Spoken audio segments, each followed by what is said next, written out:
my friends. Welcome into another Tuesday lunchtime NBA best ball draft strategy stream here at FTNFantasy.com. My name's Zac Graham. You may know me as Kawhisenberg DFS.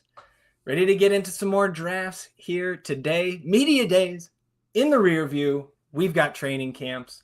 I see we've got, and look, my buddy, a solo blunt in here saying, hey, we got media day action. Yes, sir. Good to see you in the chat. So we'll definitely talk all of the tidbits we got from the media days over the last week, right? We've got preseason games starting about 48 hours, those Abu Dhabi games with the Sixers going out there. No Quentin Grimes in tow going overseas there. Let me give me just a second here. We'll jump. I guess we can go ahead and jump into a draft room here. Past the halfway point on the journey to 150. And we're waiting for 7 here. So we got a little bit of time. Let me make sure I can get these links out to our subscribers in the Discord chat.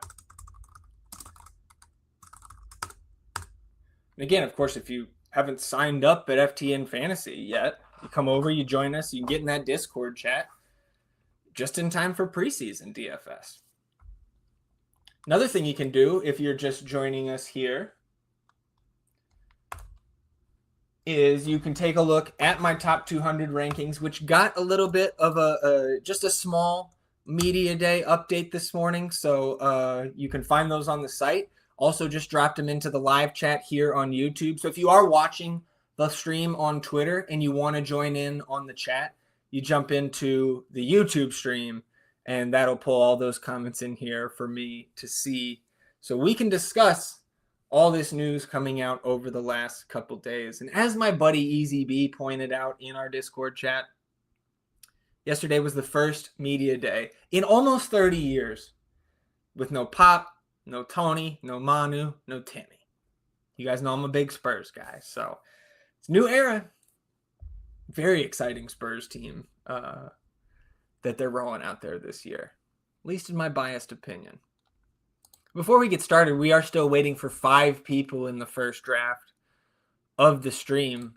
Just want to remind everybody, right, if you don't know what we're doing here, drafting Underdog Fantasy best ball teams, and that means you haven't signed up, right, for Underdog. So you can go over to Underdog Fantasy on your desktop, or you download the app on your mobile device, and when you sign up, you use the promo code FTN. And when you play your first $5, you're going to get $50 in bonus funds. So, right, another great thing about FTN Fantasy is we've got all kinds of pick'em coverage, and especially the tools on the site. We've got pick'em tools for DraftKings, Underdog, Prize Picks, all of that stuff. So come on over to FTN Fantasy. Then you sign up at Underdog with promo code FTN. You get the bonus funds. And then you jump into a draft with us. Like 4 other people will do here before we get started. Just waiting on 4. So we'll see if some of our regulars come in. I don't know if Maddie's in here. See if Weisberg's hanging around on our Tuesday. Maybe UNC. I don't know if he's I don't know if UNC's done with his drafts yet or not. So we'll see if Chris pops up later.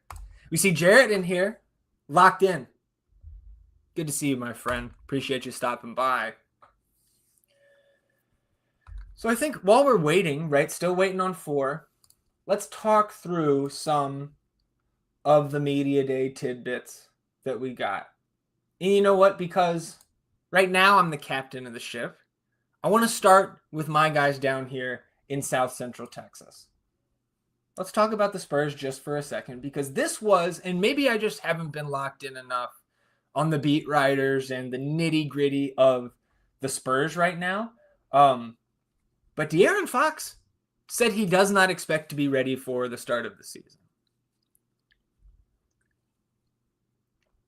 Now that doesn't mean that he's not ready in game 2, right? And I think all indications seem to be that De'Aaron Fox will be ready shortly thereafter the season opener. The season opener is in about 3 weeks, right? So This to me has a little bit less to do with Fox and where he's going. I think he dropped maybe 1 or 2 spots in my rankings update that went live this morning. I'm not super worried about that. But I want to use that to kind of piggyback on my love for Dylan Harper in these drafts where you can get him. Right, so let's just go ahead, and this is another cool thing that you can do at Underdog Fantasy in their search bar, right? Like, you just type in Spurs, and then boom, we've got all of the Spurs that are still available in this draft room. Of course, we haven't started yet, waiting on 3 now.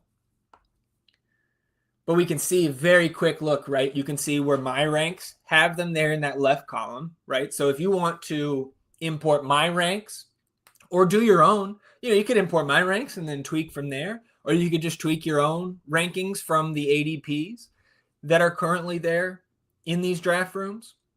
But I think that is another great feature is being able to have your own ranks in there, right? Which is pretty standard, but still like to point that out. That you can really tailor these draft rooms to how you see these teams and players and tiers, right? We talk a lot about the different tiers positionally in these draft rooms. But Dylan Harper's ADP is 141. So double-digit rounds. Now, he is going to come off the bench to start the season. But if Dylan Harper landed on a team with, worse prospects in terms of wins and losses this season, right? Because I think most people, the Spurs, if they stay healthy, will at least be in that play-in mix this year. Again, through my silver and black tinted lenses that I like to see the world through sometimes. I think they're going to make a serious push for a top 6 spot and potentially avoid the play-in altogether, which, again, maybe a little biased. It's a very tough Western Conference. But where would we be drafting Dylan Harper if he didn't end up on a team with Wembanyama, Fox, Castle, Vassell, right? There are plenty of mouths to feed on this offense, but if Dylan Harper is anywhere close to what we thought about him in the lead up to draft season, and right, NBA draft season, not best ball draft season, then to me, this is a steal. Like, let's just compare it. And again, should also mention Dylan Harper dealing with a thumb issue right now. He may not be ready for the first week or 2 of the season. Haven't ruled him out yet, but I wouldn't be surprised if the Spurs are extra cautious, as they've been with a lot of their young assets over the last few years during this rebuild process, right? Devin Vassell had that second foot procedure mid off season last year, missed the first few weeks of the season. But I want to compare it where we as a user base are drafting Dylan Harper at 141 and look at VJ Edgecombe. I think VJ is going to be a very productive NBA player, probably sooner rather than later in terms of his overall career arc. But why are we drafting him 16 spots ahead of Dylan Harper? Like, yes, Wemby, Fox, Castle, Vassell, right? Keldon Johnson off the bench. He fancies himself a standout offensive player at times. But we're going to take VJ 16 spots above Dylan Harper, who is, by all accounts, and my eye test, watching the limited amount we got to see those guys in Summer League and watching some of their clips back on Synergy and things like that, Dylan Harper's the better prospect and the better player right now. And VJ Edgecombe is on a team with, whether they play a lot or not, Joel Embiid, Paul George, Tyrese Maxey, Jared McCain is back. I guess Jared McCain also picked up a little bit of an injury, but I think you pick up what I'm putting down here. Dylan Harper's going way too late in these drafts. I mean, to me, 25 to 30 picks too late, because the upside on him, if Fox or Castle goes down for any extended period of time, I think Dylan Harper is talented enough to bypass the traditional way that San Antonio treats their rookies, right? And you also got to remember, this is a different regime now. El Jefe is still in the front office, Greg Popovich, but this is now Mitch Johnson's team for real. No more interim tag. And Dylan Harper, in half the drafts of the last decade, would be the number 1 pick. So what are we doing drafting him at 141? There's just too much upside there. Good to see P-Buck in here. Hey, look, man, apparently ESPN, I think, agreed with you, right? She got pulled off their main broadcast. DB knows ball, though. And I will stand on business with that. Olympic gold medalist Keldon. Look, I'll put all the respect on the big body's name. Although he, as of last year, is now regular body, right? Losing all that weight. Also, JaVale McGee, Olympic gold medalist, right?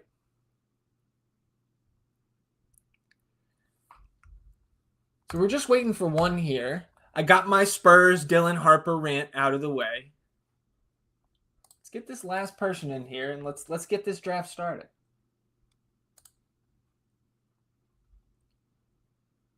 Let's talk about some of the other things while we're waiting for this last person and throughout the drafts, right? We can talk about, if you guys are tuned in here live, come in the chat like Jarrett and like P-Buck and our guy Solo Blunt, right? Who was in here early.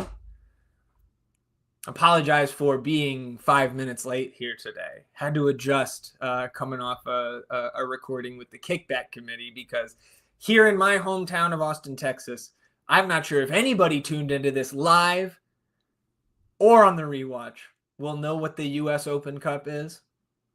But if you do, you know that tomorrow is a huge day for Austin professional sports. And Austin professional sports is only and has ever only been Austin FC.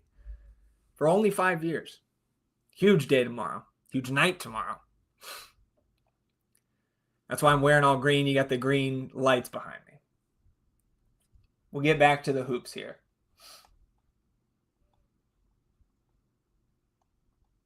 Coming out of Clippers camp, obviously the story, the questions, everything surrounding Clippers camp, right, is going to be about aspiration.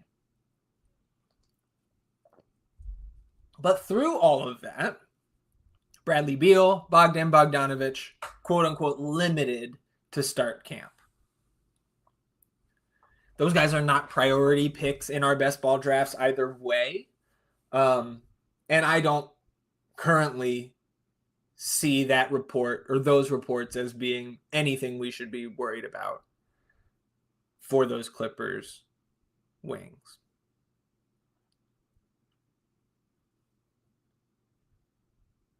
Did see Nick Smith Jr. Get waived, right, by the Hornets and then signed a 2-way contract with the Lakers. So I can't wait for all my Lakers fan friends to have to watch a 2 for 14 from Nick Smith Jr. That's the Nick Smith special. We also heard that, speaking of limited guys to start camp, Kobe White going to be limited here to begin Bulls training camp. Similar thoughts there to those Clippers names.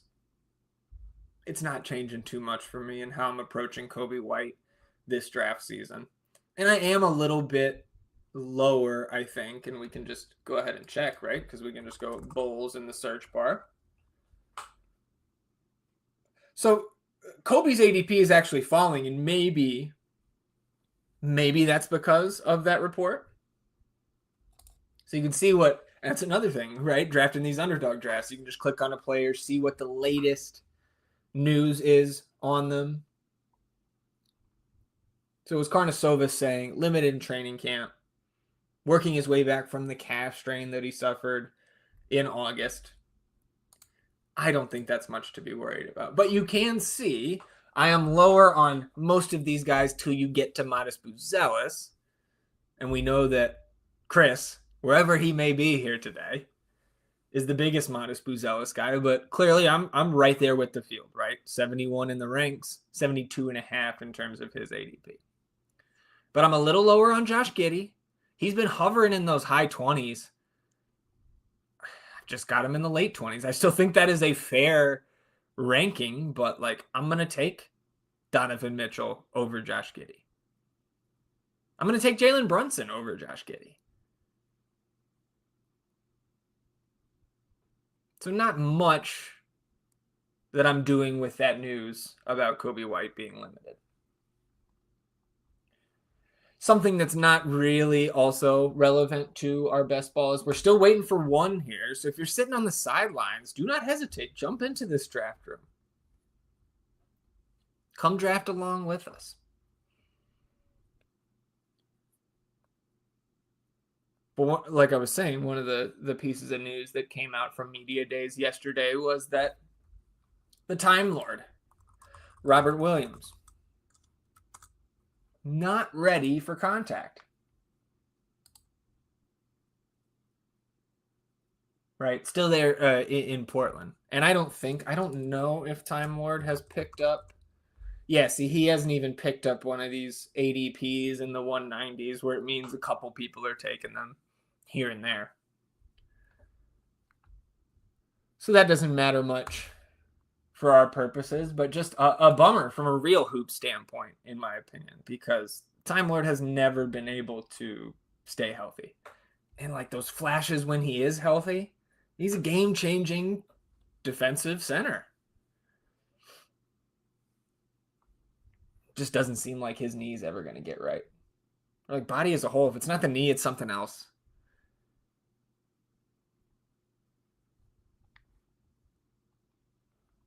Also, very interesting comments from Adelman in Denver yesterday, talking about playing Jokic and Jonas Valanciunas together at times. I'm already over the field on Jonas Valanciunas, especially. And we can pull up the Nuggets here.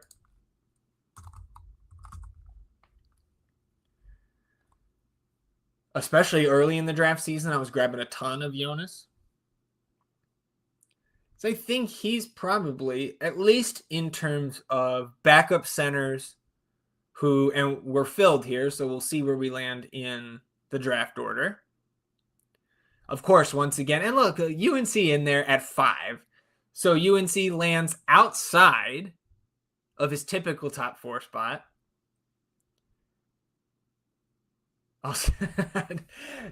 See, here's the thing. I'm reading the chat here. Maddie shows up, and whereas that means Maddie is here. He's at 6, so I feel like him, UNC. I see Kinnick in there. P-Buck at 2. Behind Winky at 1.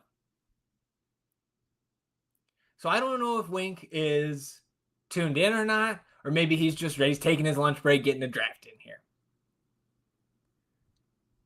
But good to see Winky. Another very sharp guy in general, but also very sharp best ball drafter.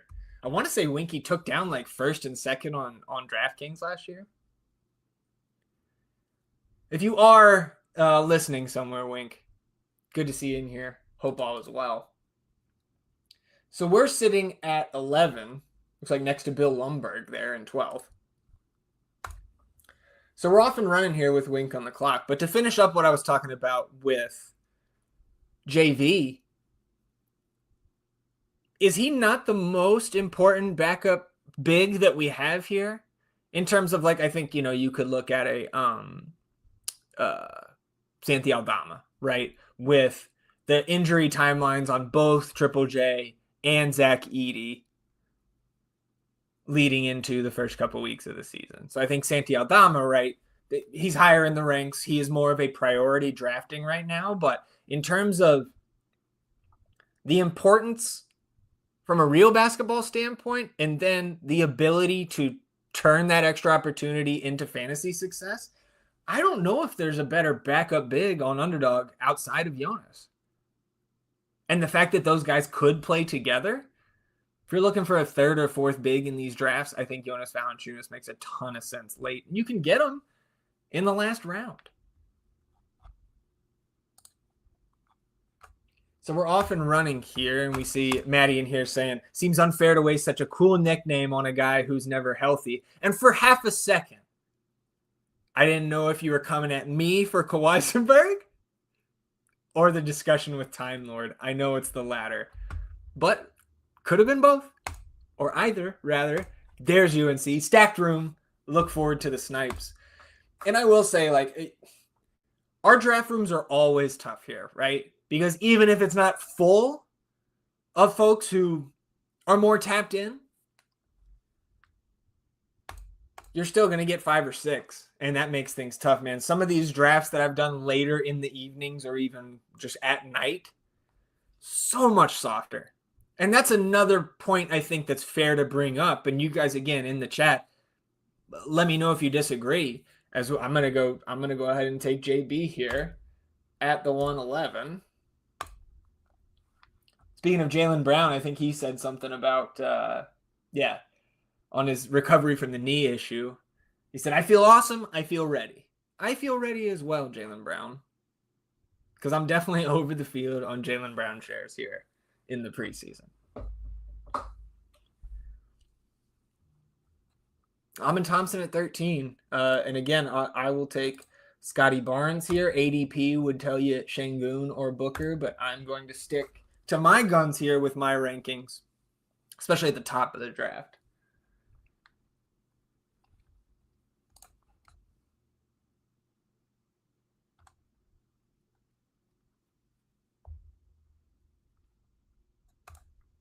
Maddie's saying we should probably use these stream drafts to get a little crazy. Yeah, I don't disagree. And you'll see me changing things up as we get especially into the later rounds and deviating a little bit from the ranks, especially when we get to points in the double-digit rounds where that's where my ownership really stacks up on those guys that are much easier to grab shares of later in the draft. When we're all not so kind of hive-mindy, and really, again, it's human nature, especially if you don't have your own ranks in there, to just follow the ADP. So we'll see if we can get a little crazy. I want to say last week I started getting my first Kobe Buffkin shares in the 16th round. I don't know if I did that on stream or not. But very interested in Buffkin now that he's in Brooklyn. I know there's 18,000 point guards there, but I'm not so sure he's not the best point guard on that roster. I should say, with a team like Brooklyn next season, that doesn't necessarily mean that the best point guard on the roster is going to play the most. But I think after that trade a couple weeks ago, Kobe Buffkin is a completely fine to take a last round swing on. So we're into the third here as Winky went giddy flag on the turn. So I think we've called that the Memorial UNC first 3 picks there when you're in the top 3. P-Buck went Wemby, Jalen Johnson, J-Dub. Wemby and the Jalens. UNC on deck here. He's got SGA and James Harden already in tow. And, of course, Maddie in the 6th spot with Ant and Bron.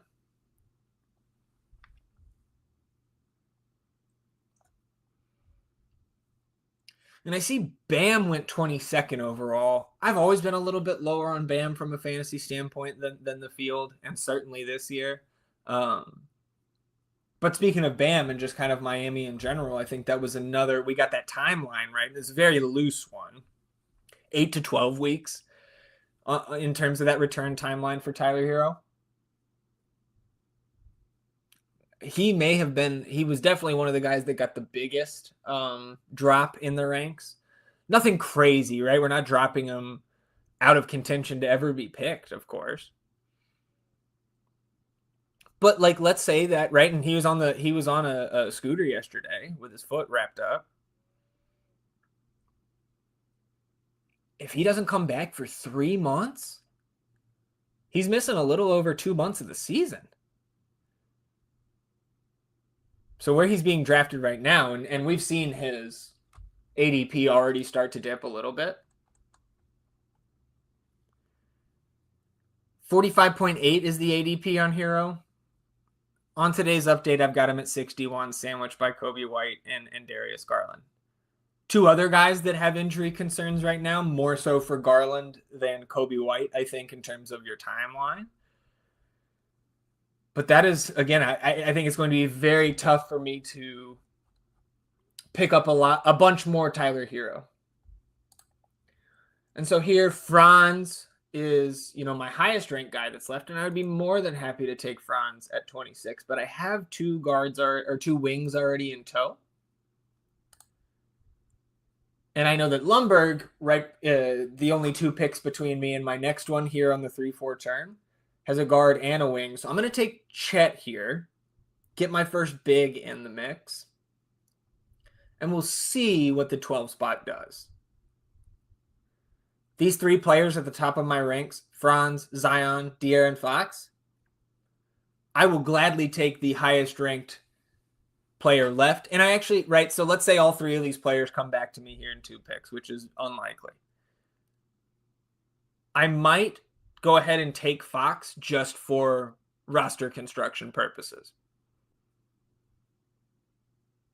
So there goes Franz. So as I've talked about a good bit through our first couple streams here this preseason, totally fine grabbing 2 early bigs and then limiting. And there's another guy that I don't have hardly any of. I have a good amount of Zion so far and no guards, so I will go ahead and take De'Aaron Fox and hope that he's, not expected to be ready for the season opener, but maybe the second week of the season. And Solo Blunt here saying, completely agree, try to sneak in a few 11 p.m. to midnight Pacific time drafts. Lots of folks get tired and go on auto draft. Yeah, absolutely. And I think another thing you see in those drafts too is you're going to see you're going to see fewer badges in there, right? And on Underdog, badges just indicate how many drafts you've been a part of in your Underdog tenure, so to speak. And I think I was in a room last night with only one other badge. Usually, that's not a constant, that's not a guarantee, but usually that's going to mean it's going to be a softer group for your draft. Looks like some NFL news too on Lamar. Get an update. Unlikely to play this week, which I think, none of us are surprised by that, but could miss 2 to 3. So hopefully you listening are not as invested in Lamar in your season-long leagues as I am. Rough weekend for the season-long teams.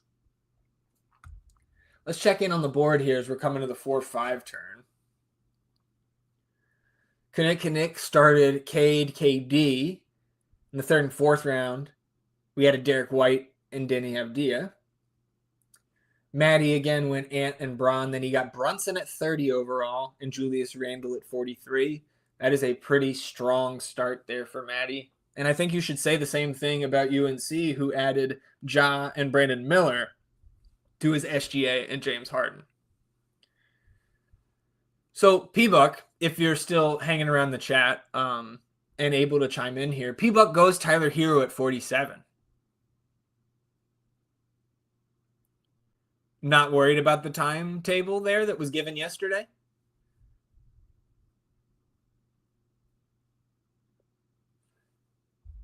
Because again, I know I said it a few minutes ago, but I personally would be, especially if that's my first guard and he could be out for the first 8-9 weeks of the season. Winky adds Austin Reeves and Trey Murphy III to his Jokic, Giddey, and Flag. It's pretty tough to go through the first 5 rounds as the first pick and not feel good about your team when you can anchor it with Big Honey there at 1.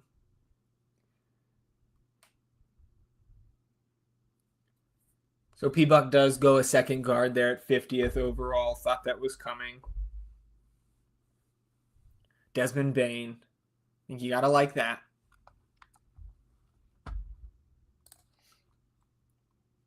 Another thing as we're progressing here through round 5, just want to remind you all, if you are an FTN Fantasy subscriber, you get my NBA Best Ball Diary articles. Those are bi-weekly, so the last one came out last Friday. You get another one next Friday, right? In those articles, I'm talking about best ball strategy, shifting ADPs, what I think about that. Of course, in the next one, we'll have a full and comprehensive rundown and analysis of not just the media day tidbits that we're talking about here today, but by the time this article comes out, which would be the 11th, I think is a Friday. October 11th is a Friday. Might be a day or two off there. But we're going to be talking about preseason results, preseason rotations, all that good stuff. That's another benefit that our subscribers get here in the NBA preseason, at least in my biased opinion, is those NBA best ball diary articles.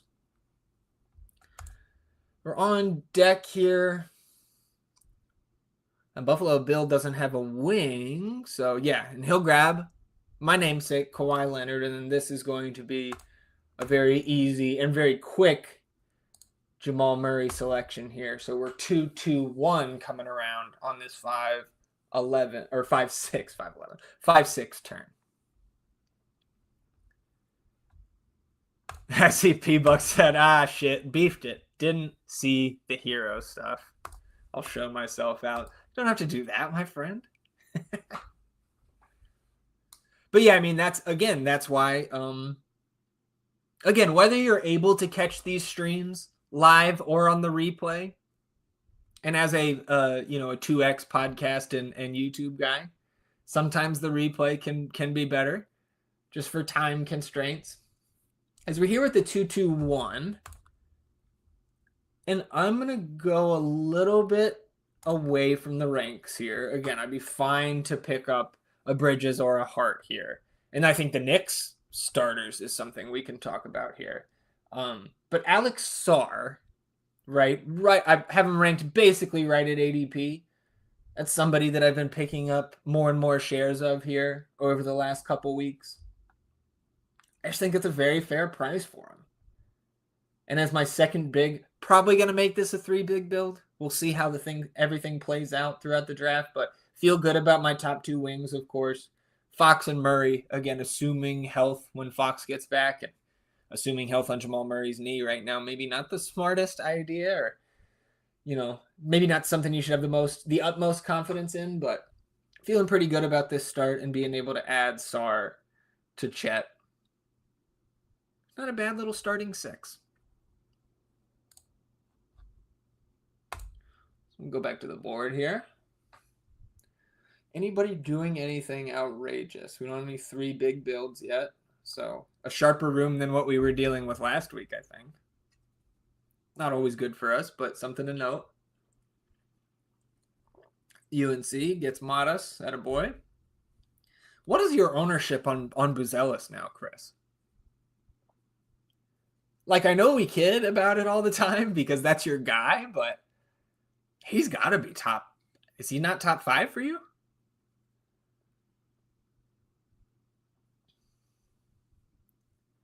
P-Buck and Winky on deck and in the hole here, both with 2-2-1s from their top draft slots. So I was talking about Knicks, right? When we're looking at McCall Bridges and Josh Hart.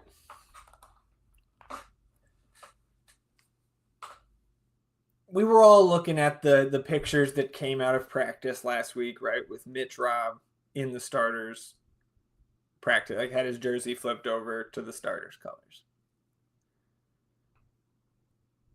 But Mitch also said that he doesn't expect to play back-to-backs this year. So I think the starting lineup is going to be in flux. Again, if you look at the ranks and the ADPs, I am slightly lower on Towns than the field. I'd much rather have Towns starting at the 5 than at the 4. I just think the fantasy ceiling is a little bit lower historically for him and for most guys, right? At that size when you play the 4 and you play next to another traditional big.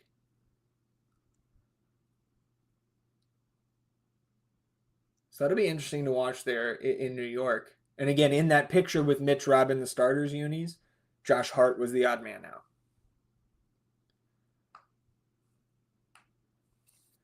UNC says for Buzelis, he's around 23% on UD and on DraftKings. So to me, that says you're grabbing him whenever you can.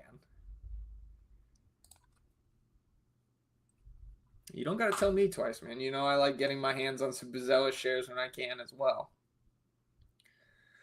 So Winky at the 6-7 turn goes Shaden Sharp, DeAndre Ayton. P-Luck went Kessler, Peyton Pritchard. Think you gotta like that. Be interested to see what both of those gentlemen do at the big position. Are they going to keep it to just those two? Or do we see a third get scooped up later on? UNC stacks Ben Mathurin on top of his Buzelis. Matty grabs Jared Allen. So 3-3-1 builds for both of those fellas. I'm sure I've said this over the last couple weeks, but I see Matty grabbing the Darius Garland at 67 overall. I have a lot of Darius Garland so far. Again, I know we don't have that official timetable for return yet, but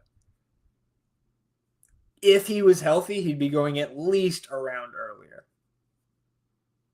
At least for me. So I'm back on deck here, 2, 2, and 2 through the first 6 rounds. And look, very simple. We can get our exposure here to the Knicks with OG at the end of round 7. That worked out quite nicely.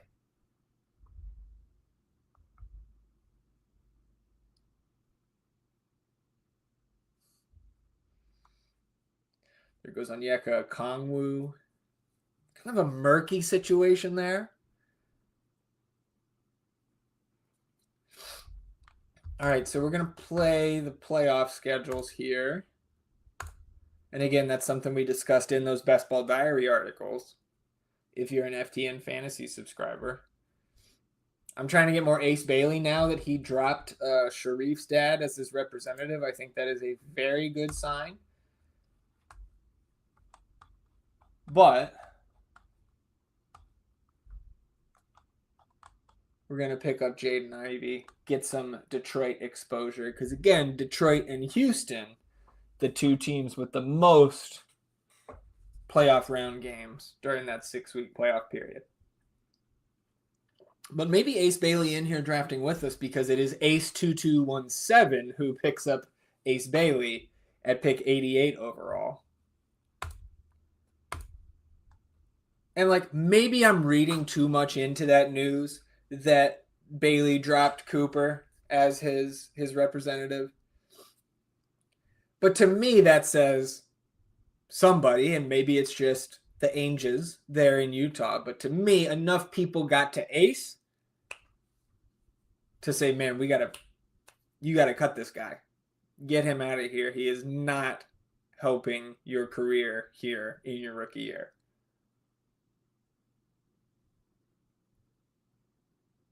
So if we've got Bailey's head on straight there on a team like Utah that has, I think, no delusions of competing this season, Ace Bailey, I think, a much more attractive pick where we're getting him now than what he was on paper a month ago. But at the same time, I will also point out, going back to my Dylan Harper argument, like I know there are more mouths to feed, more serious basketball mouths to feed on San Antonio compared to Utah. But Dylan Harper is a better player right now, in my opinion, and I'm biased, especially because he got drafted by my favorite team, but it's like 55 picks in ADP between Ace Bailey and Dylan Harper? Harper's still a steal, in my opinion. Just like Chris Paul was in the same vicinity last season.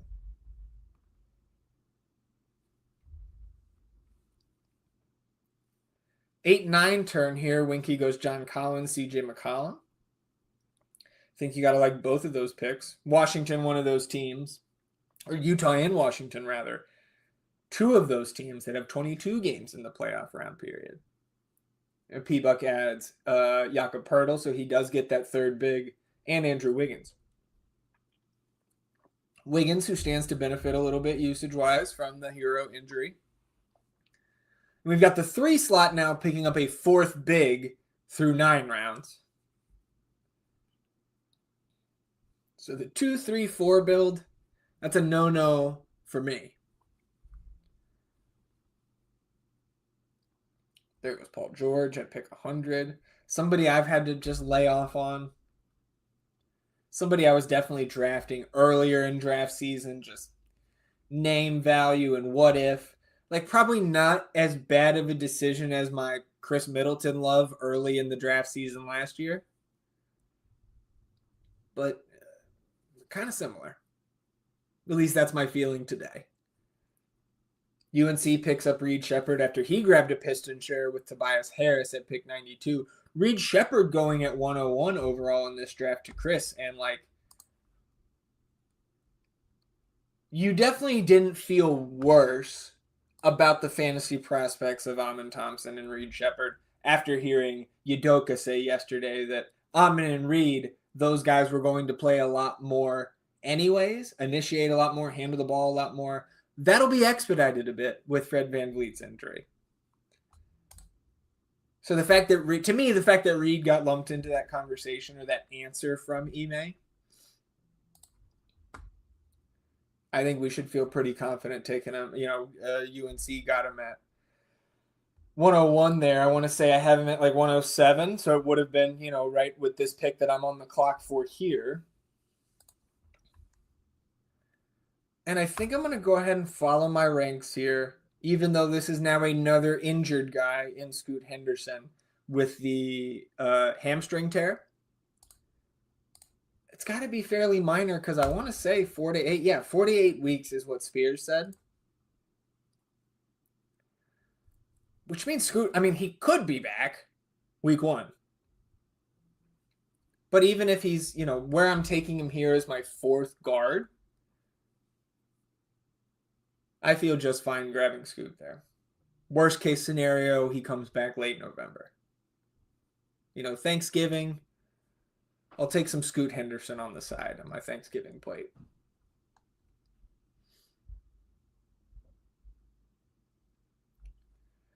This is just going to be... I still feel like Aaron Gordon, obviously on the backside of the career now and probably has been for a little bit. But in terms of a fantasy asset, I still would view him above a Jaden McDaniels. Jaden McDaniels might be one of the guys that I have just no shares of. Been consistently going 15 to 20 picks above where I've had him ranked. So 4-4-2 for your boy through 10 rounds. Fox, Murray, Ivy, Scoot in the backcourt. Jaylen Brown, Scotty Barnes, OG, and Aaron Gordon on the wing, with Chet and Alex Sarr in the middle. Pretty pleased with the start so far. Kinnick is on the clock. One of our mainstays here in the draft streams and in the FTN Fantasy Discord.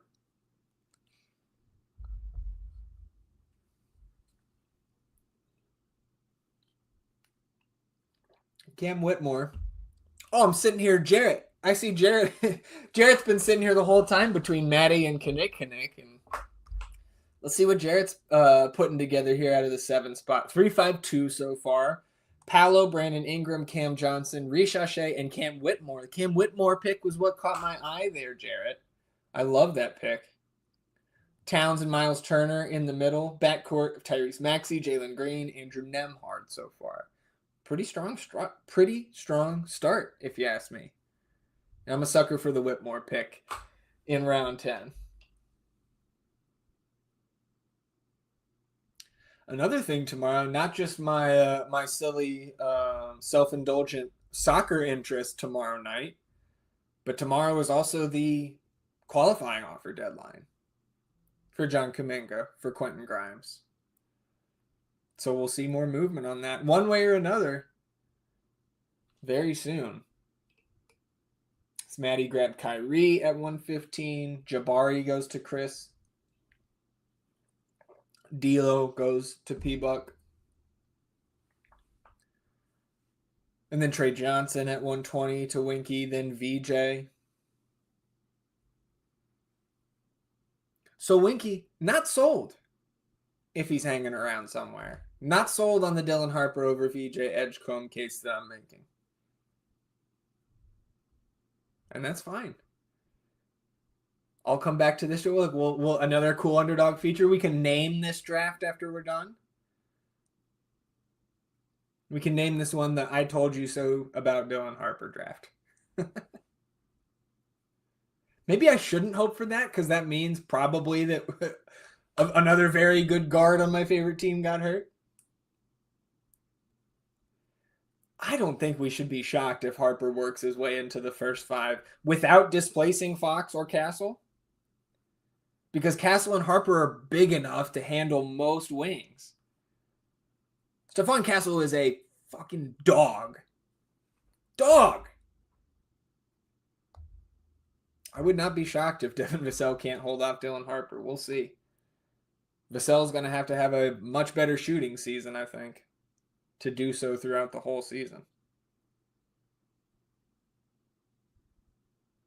Norm Powell at 122 for P-Buck. I think you really got to like that pick. I don't know if I love it in the sense of like you have Hero and you have Andrew Wiggins. Aaron Wiggins, somebody you can get in around 16 that I think is a very good swing dart throw in the last round. But I think it feels to me like you need an injury like the one you do have to Tyler Hero currently for this 3 Heat build to work, really. But maybe I'm just nitpicking too much. I don't know. UNC undeterred by the Zach Edey injury timeline, which I think is fair. I've never been as high on Edey in the best ball sense as Chris was, and I think Chris came out on top with that take last year. Maddie grabs Con Knipple. Don't hate that at all. Tariq Eason to Kinnick. Suggs to Jarrett there in the 7 spot. And we're back on deck with the 4-4-2. All right. I don't know if I can't do this with Fox already in tow. But you see Dylan Harper sitting there for me. I have him ranked 119. Again, that ADP of 141 right now.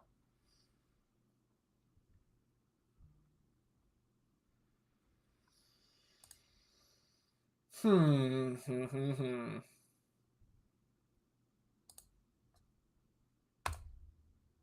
right. I'm going to do it anyways.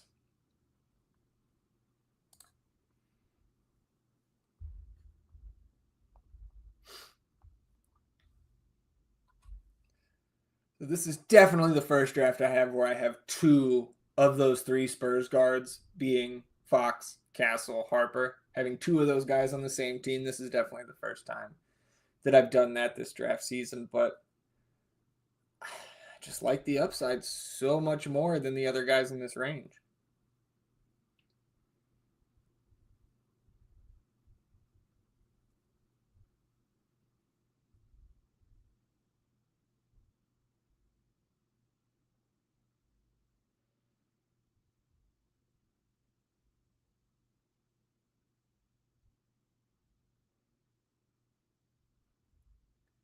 And I will say, this is something that I think was just reported in the last hour,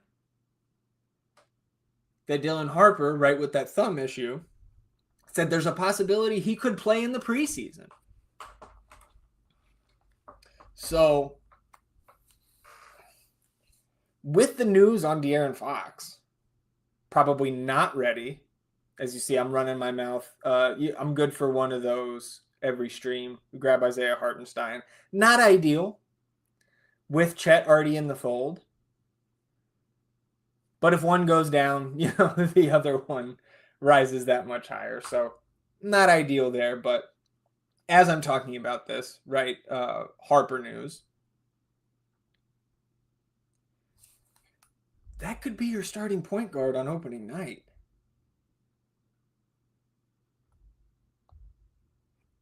Like, again, are we shocked if the Spurs bypass that chance to throw the rookie right into the fire, and you see I don't think it's going to be Jordan McLaughlin getting the call there, but,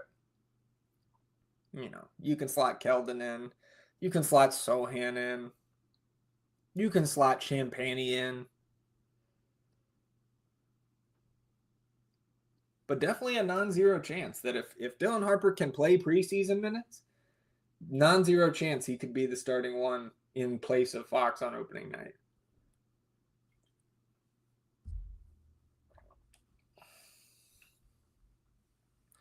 And I will say, though, I was considering before I auto-drafted that Hartenstein, Filipowski and Aldama would have been the decision point for me. And again, you can see in the ranks that if all things are equal, I would prefer the Jazz sophomore. But I have a sizable amount of Filipowski. I've been higher on him than the field the entire preseason. And a lot less Santi Aldama. And I think Santi is somebody that I need to start taking some shares of because of the uncertainty at the beginning of the season with the Memphis frontcourt rotation. You know, you're not expecting to have Jaren Jackson Jr. You don't expect to have Zach Edey. So Santi, I think, makes a lot of sense as a third big right now.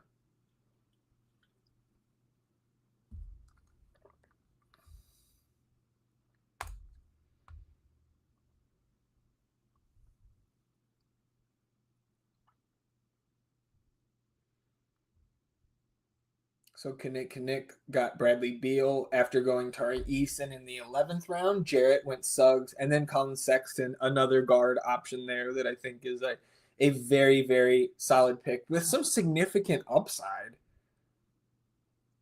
once you get to round 12 and beyond. I mean, if LaMelo stays healthy all year, and I hope he does, you guys know I love me some LaMelo. He's one of my highest drafted players in the first 3 or 4 rounds this year. But if and when he goes down, tweaks that ankle, which happens every couple months with him. If you slot Sexton in that starting lineup, man, I mean, he's still a good fantasy producer. Matty grabbed Herbie. Chris got DeJounte Murray, which I think is your 5th guard on a roster like that. Makes some sense, right? We know a few weeks ago, DeJounte already jumping, dunking on that Achilles. Definitely still landing very, very timidly. But he's going to play ball this season at some point, right? I think January is probably, I don't think we have an official timeline on DJ, but P-Buck goes Jalen Wells, Dylan Brooks, Winky goes DeAndre Hunter, Nikola Jovic. UNC gets Filipowski at 149. That feels great as your third big there. Maddie grabs Aldama at 150. Jared grabs Sohan at 151. A lot of good picks being made here.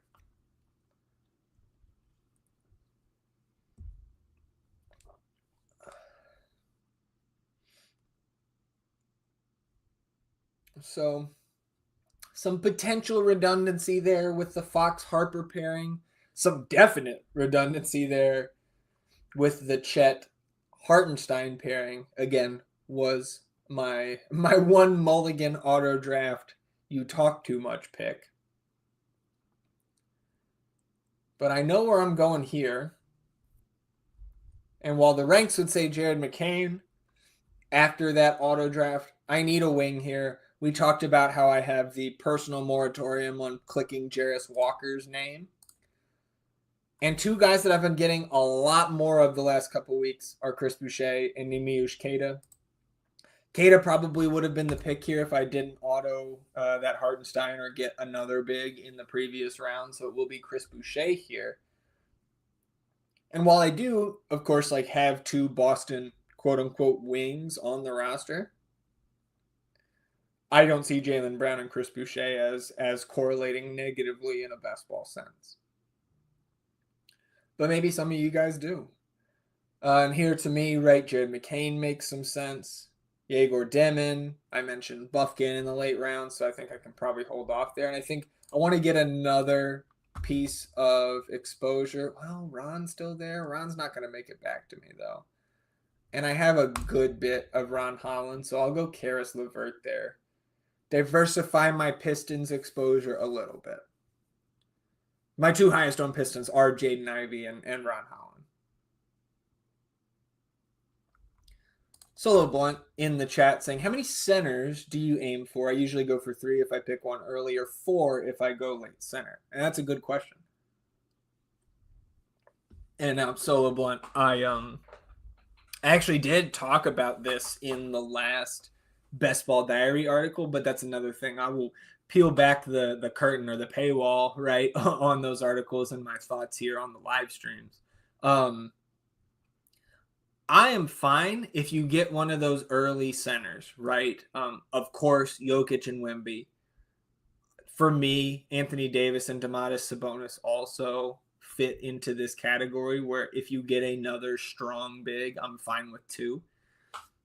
So that's right. When I was eyeing the Chet, Zion, Fox, Franz Wagner range earlier this draft, if I had one of those first round bigs and paired him with a Holmgren or a Zion, something like that, or even a Bam and Evan Mobley, right?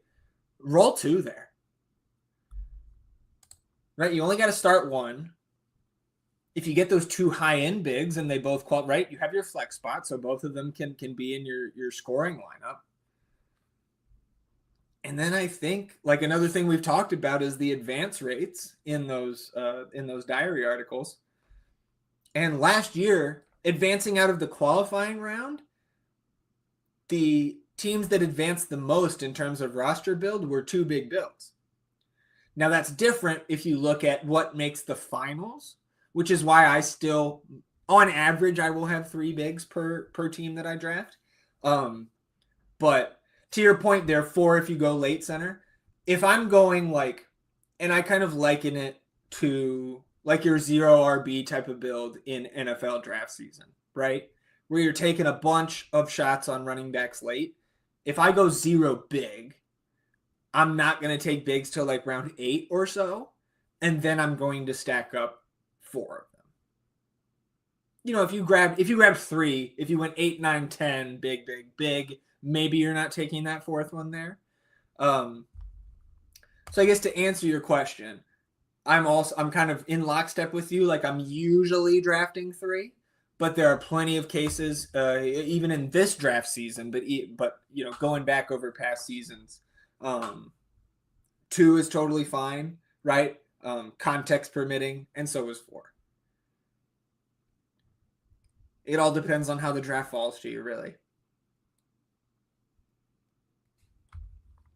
Check in on what everybody's doing. I see Demon goes to Chris. Case and Wallace goes to Maddie. Jarrett picks up Bud Carter Jr. there. Shout out to Fast Eddie Fear. And Kelly Oubre to Connect after Winky going Colin Murray Boyles round 14. I do not hate it.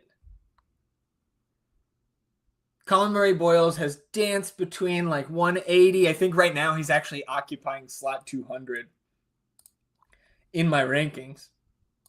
But I do not hate that at all as we're back on the clock here. 5-6-3 build. And now this is a build, right, where I didn't exactly wait on big, grabbing Chet at the end of round 3. But the fact that I got Hartenstein, like, that was a big mistake. Like, when you're doing these drafts, try not to be live streaming and talking the entire time because, again, it clearly causes me to make mistakes. You've seen it on the live stream the last 2 weeks. So I went ahead and picked up Isaiah Jackson there, and that was a good, another good talking point. I think that Winky kind of jogged my memory about there taking Jay Huff is that the news we got yesterday, as we are in round 16 here. So my final pick, I was talking about him earlier. We don't just talk about it; we're about it here. Kobe Bufkin on the team. So 6-6-4 is how we round this one out. Ideally, again, that Hartenstein pick is different, and we end with 3 bigs here. That's how I'm trying to pick up the pieces after that mistake. So you see Solo Blunt saying, thanks for sharing. Check out the B-Ball Diaries now too. Yeah, absolutely. And again, appreciate you stopping by and participating in the chat. Here's the link. This is the first Best Ball Diary that I did solo. So I'll put that link in the chat. That was from September 12th. And then again, the most recent one was from last Friday, the 26th. So we're coming down to it here in this first draft. We will run a second one here. So stick around. And again, if you didn't get in this first draft with us, jump in this second one. And if we've got a little bit of time while we're waiting for that draft to fill, I'm going to use it to take a pee break. So those of you who have been around these live streams for the last few years, you know that sometimes it's a little bit long for your boy. You talk so much, you got to keep drinking water here. It's such a rough life. Sitting here on a Tuesday, drafting NBA best ball teams. My throat gets scratchy. UNC taking Jonas. I love that pick.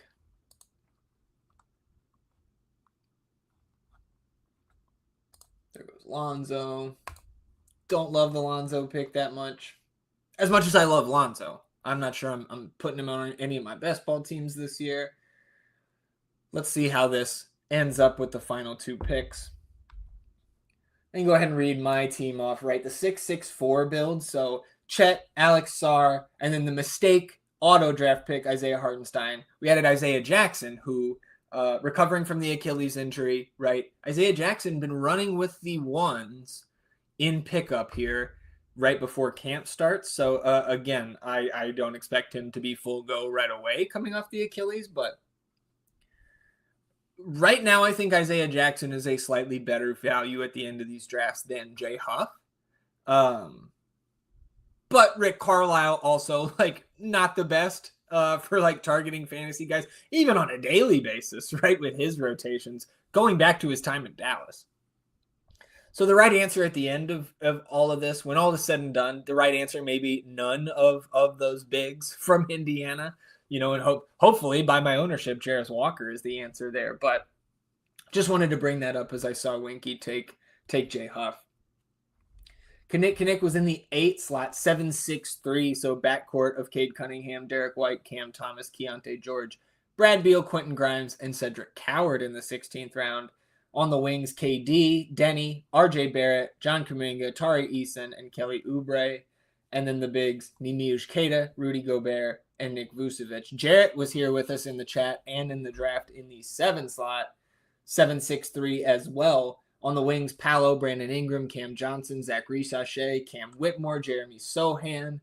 In the backcourt, Tyrese Maxey, Jalen Green, Andrew Nembhard, Jalen Suggs, Colin Sexton, Keyshawn George, and Buddy Hield. And then the 3 bigs, Wendell Carter Jr., Miles Turner, Karl Anthony Towns. So that was Jarrett's team. Now, Maddie in the 6 slot. This was a very tough stretch of 4 drafters here. Maddie 6-6-4 along with UNC for Maddie, the backcourt. Ant, Jalen Brunson, Darius Garland, Kyrie, Dennis Schroeder, Cason Wallace. On the wing, Jaime Jaquez, Herb Jones, Con Knippel, Laurie Markkanen, Julius Randle, LeBron James, and then the 4 bigs, Jarrett Allen, Donovan Clingan, Mark Williams, Santi Aldama. UNC's backcourt, Shea, Harden, Ja, Reed Shepard, DeJounte Murray, Yegor Demon. On the wings, Brandon Miller, Modest Buzelis, Ben Mathurin, Tobias Harris, Jabari Smith, and Jeremy, I'm not coming off the bench, Grant. And the 4 bigs, Jalen Duren, Zach Edey, Kyle Filipowski, and then 16th round, Jonas. We had Preston in the 2 slot, 7-6-3. In the middle, Wemby, Walker Kessler, and Jakob Poeltl. On the wings, Jalen Johnson, J. Dub, Andrew Wiggins, Normie Powell, Dylan Brooks, and Lou Dort. In the backcourt, from 16 on up, Tyus Jones, Jeremiah Fears, one of my favorite late-round picks, Jalen Wells, D'Lo, Peyton Pritchard, Desmond Bane, and Tyler Hero. And then Winky, for good measure for our buddy Winky.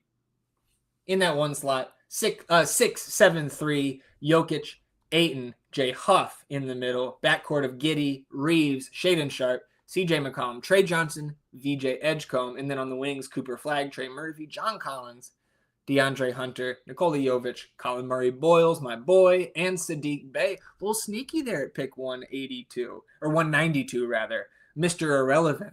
Maybe not so irrelevant this year, recovered from that ACL, right? Sadiq Bey now in New Orleans. Well done, my friends, in that first draft. CC Jarrett in here said, sweaty lobby, yes, sir. It's always a good time here in the draft. So you can really push you. So we'll jump into another draft here. Waiting for 6. So here's what I'm going to do, everybody. I'm going to run real quick downstairs, get a refresh on my water. I'm going to leave you guys with a little bit of music here. I will be right back. Give me about 60 seconds. Waiting for 6. Jump in the draft.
We made great progress while it was gone. Now we're just waiting for 5. Appreciate your patience, everybody. We've got our HEB sparkling water. Shout out HEB, the greatest grocery store in the universe. Now we're waiting for 4. Ready for our second draft of the day.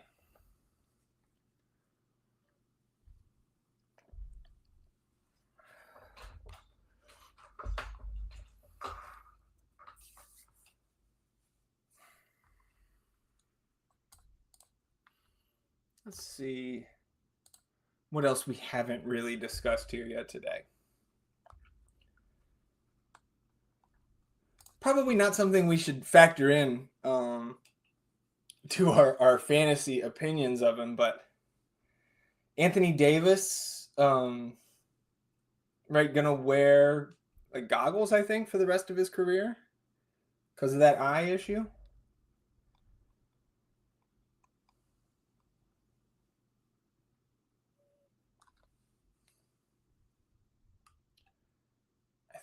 I think we've gone through most kind of injury updates.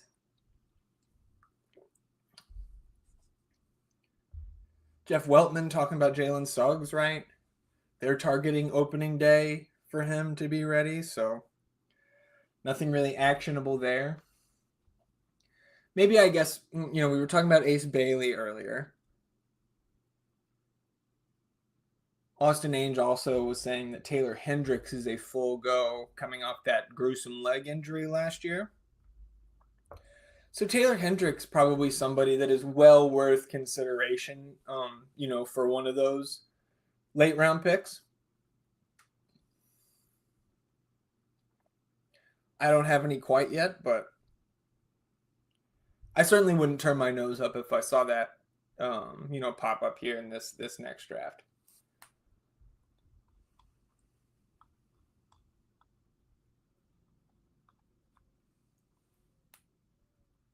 Oh, again, it doesn't affect too much because I don't think we're drafting him. But Brandon Clark also expected to miss 6 weeks. It's not just Triple J and Zach Edey. So, again, you could get some very strong scores out of Asante Aldama to start the season.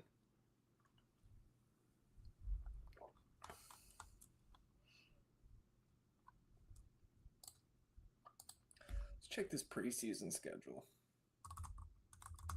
Because I know we get underway on Thursday.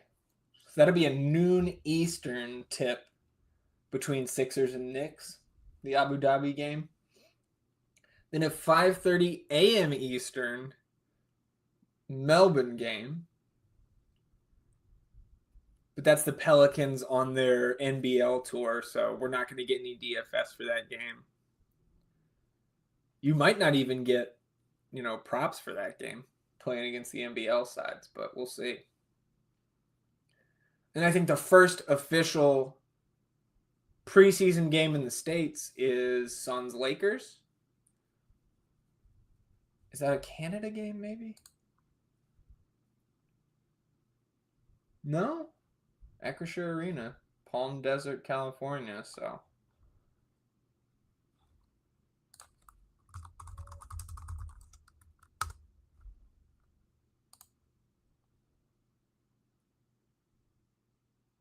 Who plays there? What kind of game is that? We got some California folks in the chat, maybe. Palm Desert.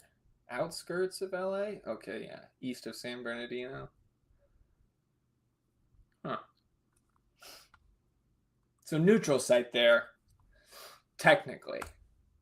That'll be a Friday, 10 p.m. Eastern tip on Friday the 3rd. Still waiting on 4 folks to join this draft to get started. If you're sitting on the sidelines and you haven't joined in, come on, join the draft. Maybe you haven't joined Underdog yet, though. So I'll remind you all again, you may have just tuned in, after our first draft, wondering what we're doing here. We're at Underdog Fantasy, NBA best ball drafts. So if you haven't signed up yet at Underdog, you can download the app straight to your phone, or you can go to underdogfantasy.com on your desktop browser, right, as I am right now. At sign up, you use promo code FTN, and that'll allow you to play just $5. And when you do that, signing up with the promo code FTN, you'll get $50 in bonus funds. Should be good for 3 double dribble drafts here. Not a bad deal. Still just waiting on 4.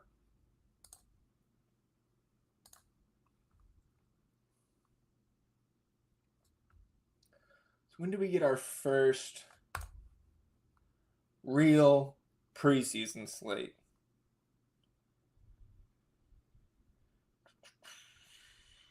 There's a 2-gamer on Saturday. Looks like an 8 and a 9 p.m. Eastern.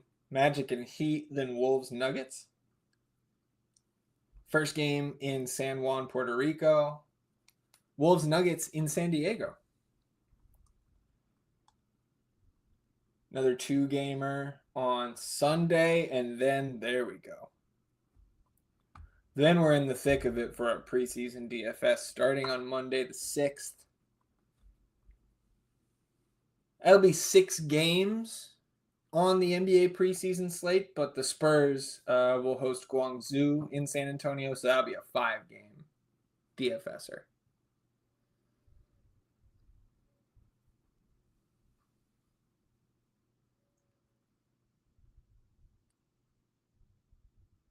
Still just waiting on 4 here for our second draft of the day.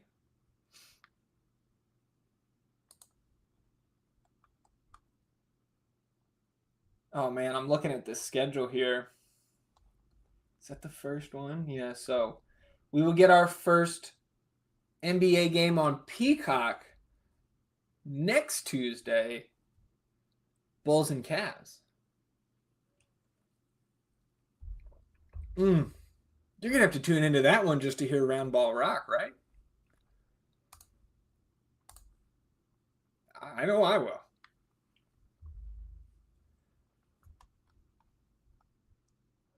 Pretty steady, 4, 5, 3, 6. Good size slates, really, from Monday the 6th all the way through the rest of the preseason. All right, that'll conclude on Friday the 17th. So you get almost 2 weeks. And I'll also mention, right, it's not just the DFS content that we have here in the preseason. It's not just the best ball content. Underdog has Pick'em as well, right? So we're still waiting on 4, so we'll go over here to the Pick'em page. Basketball. Okay, so EuroLeague got underway today with round 1. I haven't even familiarized myself with all the new signings yet, but Olympiacos has Fournier, Tyler Dorsey, Papanikolaou, Vezenkov, Walkup, and Milutinov. Squad. TLC with Baskonia. TLC was with France at Eurobasket for anybody who was tuned into that. As long as I'm not imagining things. Pretty sure he was with that kind of beat up, not a B squad, but a 1B France squad there. It's always going to be 1B if you don't have the second best player in the world out there.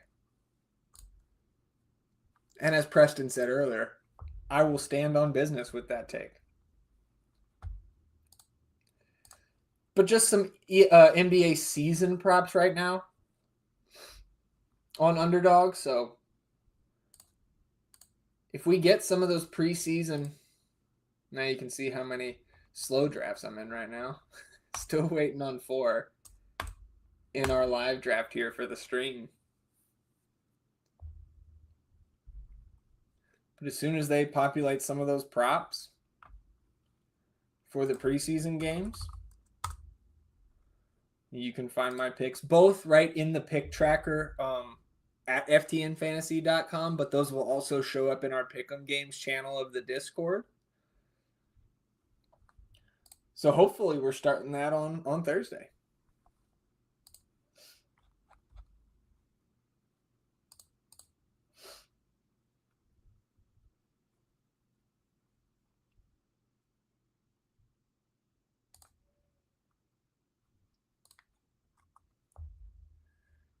I'll go ahead and invoke the marathon stream last year, where I think we waited an hour for one of these to fill.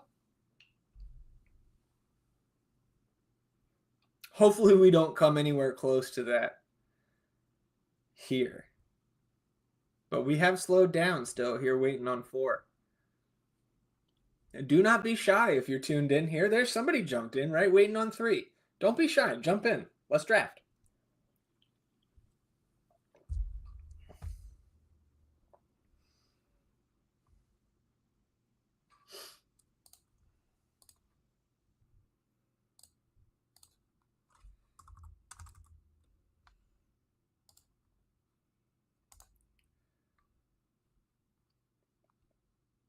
So still just waiting on 3 here. I would love, speaking of the number 3, I would love to land in a top 3 spot on one of these drafts here at some point in the preseason.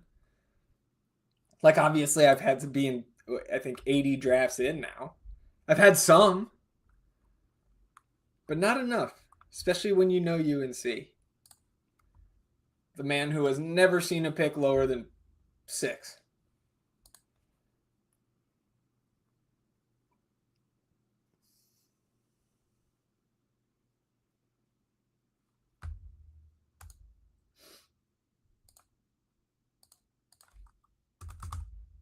Oh, it's you can tell if you don't know. You can tell I'm not a baseball guy because I just went, oh, it's wild card day.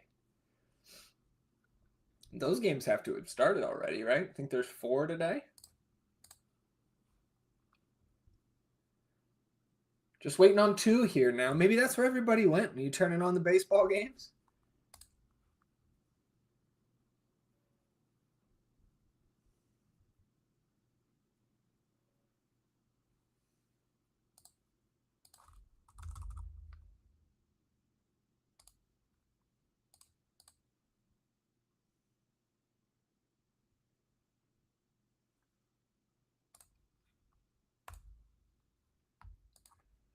Waiting on 2 here. So I think the nightmare of an hour wait is, we'll knock on wood here.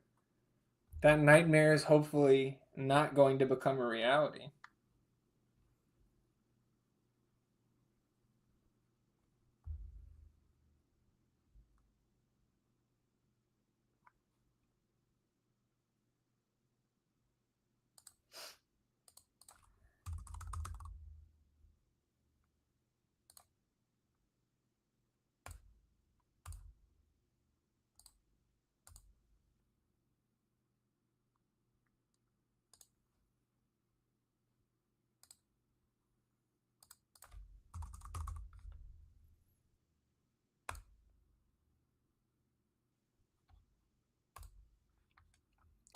Still just waiting on 2 here. Apologize for the dead air there.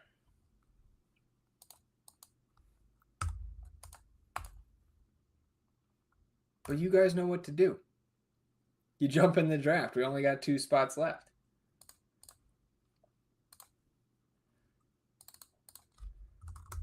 Guess while I'm waiting, since some of you are no doubt dual screening with the AL wildcard game going on right now, Tigers and Guardians, 1-1 going to the 6th.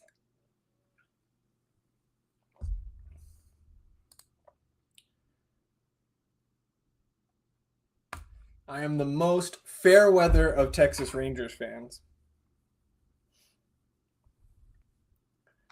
I paid attention for about 3 days in the middle of September when they still had a chance.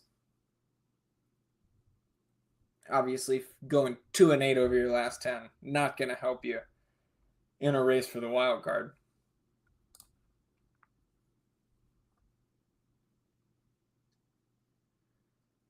So Padres, Cubs at the top of the hour. Oh, it's Red Sox, Yankees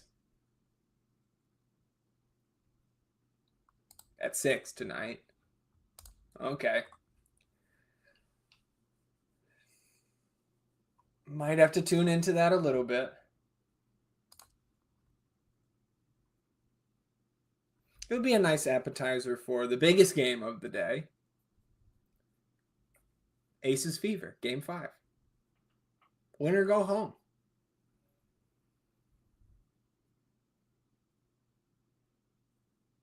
And of course, everybody, just like me, we're cheering for the Aces, right?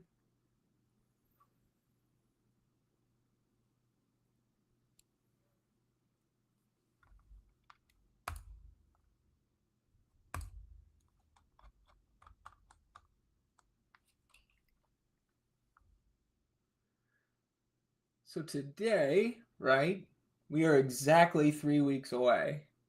Exactly 3 weeks away from opening night on the 21st. Doubleheader on Peacock and NBC.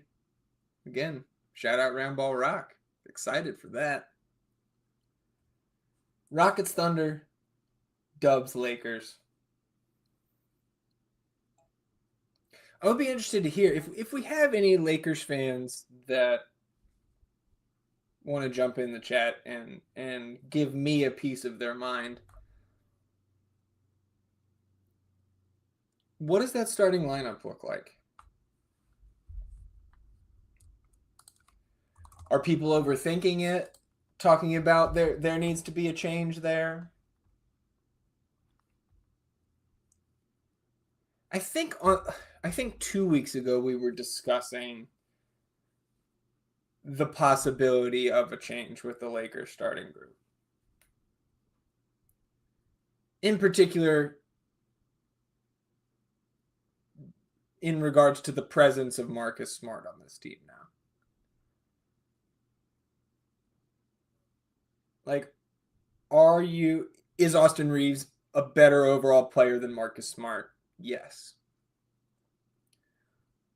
But are you better served bringing a guy like Austin Reeves off the bench in lieu of Smart, given that your starting lineup has not only Luka and LeBron in it, but now you've added DeAndre Ayton, who we could talk a lot about the negatives of DeAndre Ayton in his career, and especially during his Trailblazers tenure. But to accomplish any of the goals that this team certainly has in their locker room, you're going to need DeAndre Ayton. So you're going to have to feed him a little bit too. And like putting Austin Reeves out there, maybe I'm too Spurs brained where I'm like, put Austin Reeves in the 6-man role. Make him be this team's Ginobili.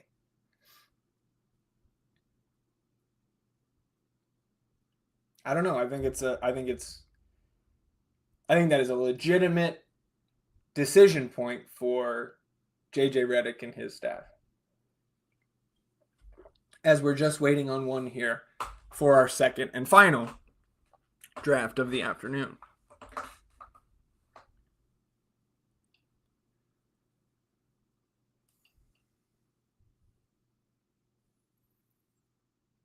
Also heard good things about Jake LaRavia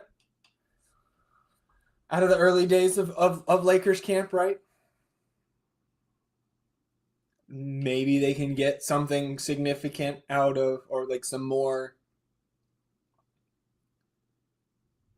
impactful minutes from a Jared Vanderbilt, right? Gabe Vincent. I mean, Gabe Vincent's start to last year was atrocious. Both from a real hoop standpoint and from I mean, he was one of the worst fantasy assets we've seen in years for like the first 3 months of last season.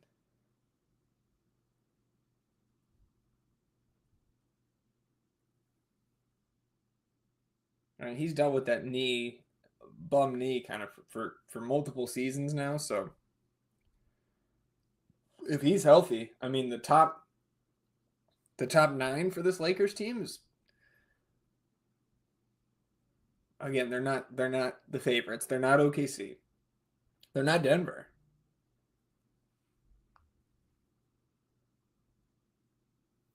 But Luka, LeBron, Reeves, Ayton, Rui, Smart, Vandy, LaRavia, Gabe Vincent. At the very least, I think that is a tough out.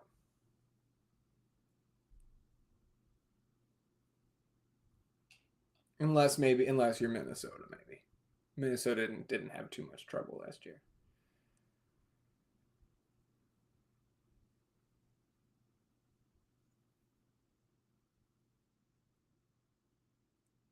Still just waiting on one here. The next person, no matter where they are, that jumps into a double dribble draft will be off and running.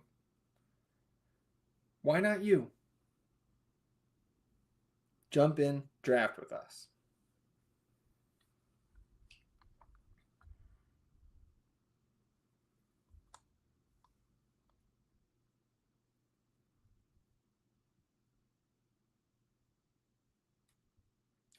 Thinking about the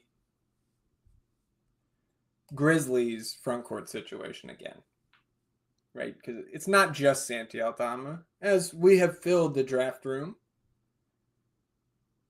And wouldn't you know it, 9th again. Not again, but late in the round here. Jarrett up at the 3 spot. Winky in there at the 7. M Teague 26. Is that Marquise Teague? The turn from hell. Yours truly at 9. Kanik at 10. UNC at 11. First time ever he's been that late in the draft. Maddie at the 12 spot. Have to make my selections in the 9 hole very carefully.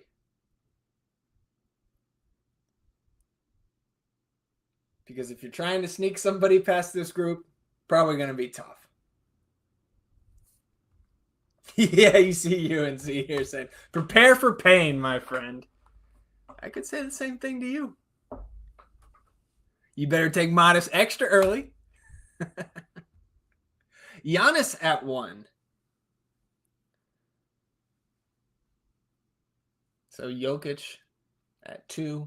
But I don't. That is not crazy. Because I'm not going to sit here and,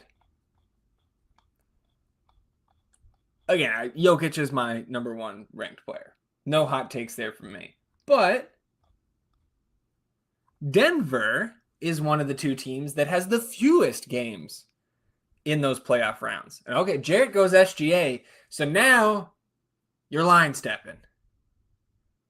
Can't take SGA over Wemby. Unless I'm at 4, in which case, be my guest.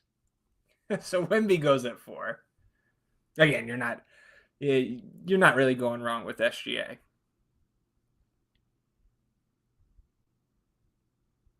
But you know where I stand. UNC saying modest 4th round incoming. We'll see. You might have to take him that early to get him off this group.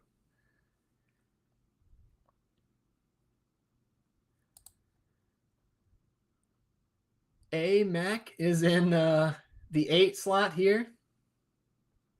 If he would pass on Paolo, I would love to get Paolo at 9.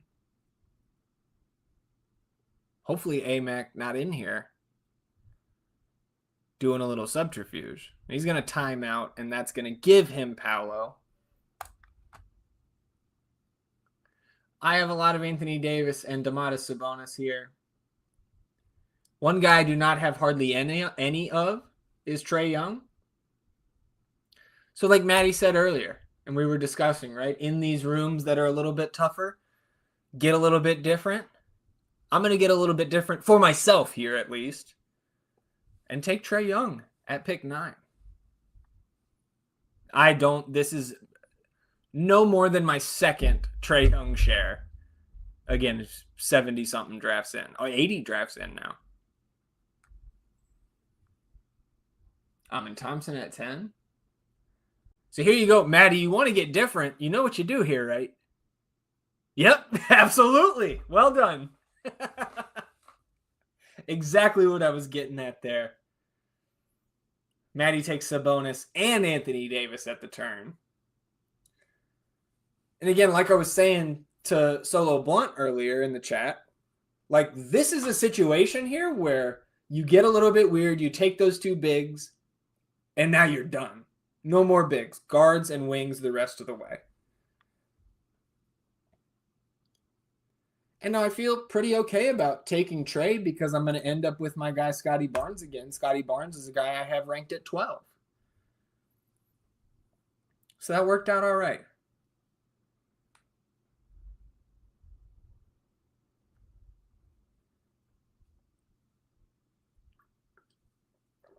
And I would say to any, new listeners of the stream, or new viewers rather,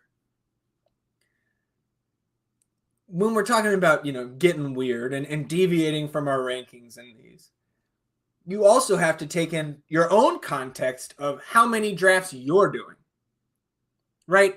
If you're only doing 3 to 5 drafts and that's going to be enough for you here in the preseason, I would stick more to, again, I would probably not join these drafts that we're doing. And then I would stick more to what you have in terms of your own ranks or whomever's ranks you are using as a reference point. Because just like, if you're playing DFS on a DraftKings or a FanDuel or something like that, right? And you get into these large field MME tournaments. That's when you start thinking about ownership and differentiating. And of course, like even in a single entry, you think about that too, but less so in the best ball format. When you're drafting 150, like a number of us in this room are, that's when you really got to start, especially halfway through like I am, right? I got so much Jarris Walker early on. I got to chill with that. I don't have any Trae Young, or like if I wanted to get even more different, I was about to say differenter. So that's where I'm at after almost 2 hours of talking here. Another guy in that second round range that I don't have a ton of is Karl Anthony Towns. So I could have gotten, more outside of how I normally treat the first 2 rounds, especially from the 9 spot by going Cat instead of Scotty Barnes. So we'll check in here. We're into round 3. Let's pull up the board. Double check what we did on the turn, right? Because I was very excited to see Maddie go Sabonis, Anthony Davis. UNC went Jaylen Brown, Alperen Şengün, Kinnick, Amin Thompson, Devin Booker. Strong start for those 3. Winky goes Cade and KD. Another strong start there.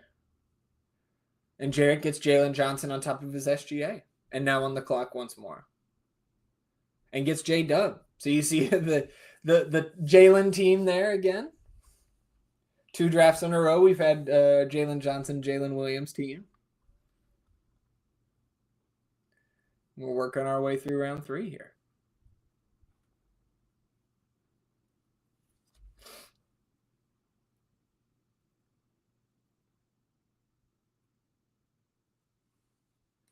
So, of course, just to remind, I know a number of you have been here since we started the stream right around 1 p.m. Eastern today. But if you're just joining us, or if this is maybe your first best ball live stream that you've ever seen here at FTN Fantasy, best ball content, top 200 rankings from yours truly. Those are always free at ftnfantasy.com. I update them every Friday leading up to the season. And even today, after media day yesterday, made a couple of tweaks, a little bit of an impromptu update to the rankings here on Tuesday morning. You also get, as I mentioned, if you're an FTN Fantasy subscriber, you get access to those Best Ball Diary articles that I write every other Friday here leading up to the start of the season. We'll take a pause in the shilling here to make sure I don't miss my next pick, which I will gladly take my guy LaMelo Ball. And to me, even more important to make sure I grab LaMelo at that spot, knowing, this is a unique situation on a live stream where we've got, all of our friends here who are here on a regular basis on Tuesdays drafting together. But when we're here, I'm at the front of this turn where it's myself, Kinnick, Chris, Matt, right? And then coming back on the turn, I see these bigs here. There was LaMelo was kind of the end of a tier for me, both at guard and wing. So grabbing LaMelo and knowing that Chris took Şengün, right? We just see Kinnick take Evan Mobley. Matty took those 2 bigs. We know he's probably not going to take another one. So feel pretty good about, you see it here, a Chet or a Zion falling to me at the top of the 4th. And that's what we're going to get.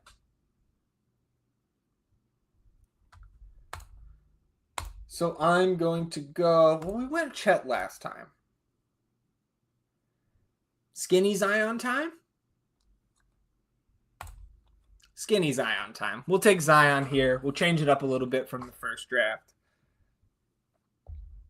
And I do have more shares of Chet than I do of Zion so far this season, as AMAC takes Tyler Hero like he's not hurt at all. So even though we know we've got a lot of best ball regulars in the room, we also have somebody who is clearly, no shade to our buddy P-Buck, but AMAC maybe not paying the closest attention right now. Winky goes Zubac at 42. I mentioned in the first draft that Zubac is another guy I don't have hardly any of. I think I might have 1 share.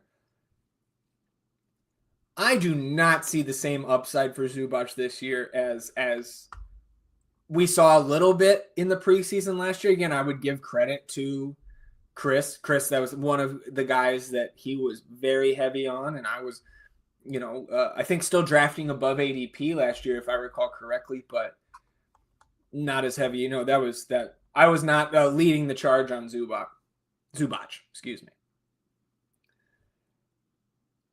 I don't know how I can take him over Chet.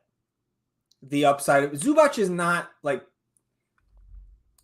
my opinion on the guy, and Zubac is a very, very solid big. He'll be 29 right around the All-Star break. To me, he's about, last year I think was his career year. I don't think he gets better. I don't think he sees more minutes. I don't think he sees more opportunity. And he just, that's it. And you can see UNC in here saying also very little Zubac for him this year. John Collins is there. Nick Batum re-signed. Brook Lopez is there. There was no backup center last year. Nominally, it was Kai Jones. But, like, it's Kai Jones. So again, I don't think it's a bad pick where you have to get him right now. I don't think it tanks your team at all. I just think you're drafting him at his absolute ceiling. Even with the injury to Triple J, 10 out of 10 times I'm drafting Jaren. 11 out of 10 times I'm drafting the upside of somebody like Chet. From a fantasy perspective. The GOAT Kai Jones. Excuse me, I forgot that I had to add that on, to his title. And there's, man, I'm more excited if I'm Cowboys 282 here.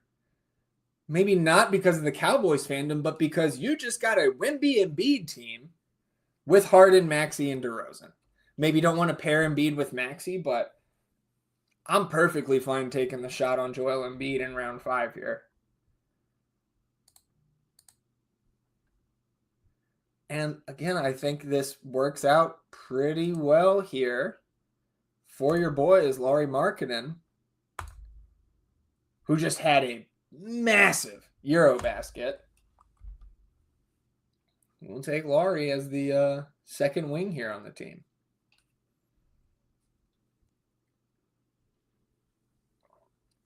Knit grabs Brandon Ingram. I think and we will still have a getting back to what I was saying about the best ball content. I will still have another update to the ranks this Friday as usual.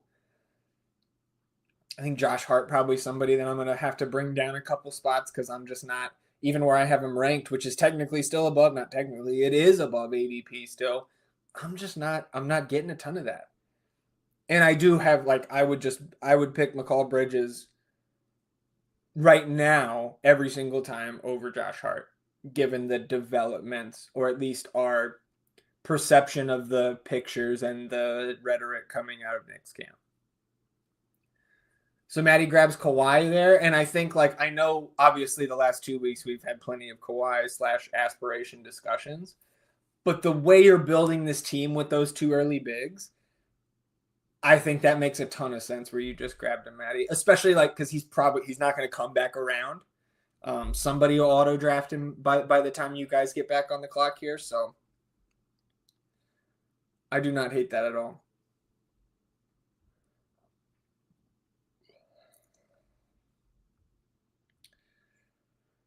So Kinnick grabs Vooch, I think, again. I could Alex Sarr again. And I think I would feel pretty okay about that. But I could also grab McCall Bridges. We got OG in there last time. I think that's the way I'm going to go here. So the 2-3-1 build through 6 rounds here. And then we've got Winky back on deck for his 6th round pick. Yeah, I thought about it right there. Modest that is, Chris. Couldn't pull the trigger on him over McCall Bridges. And Winky, yeah, of course. It's your Bulls guy there. Hey, Weisberg. Good to see Mike in the chat. Tuesday schedule throwing you off. Yeah, I know. In past years, right, for those of you who don't tune into these regularly in the preseason, in past years, we've been on Fridays. Apologies if you hear the garage door going off under me.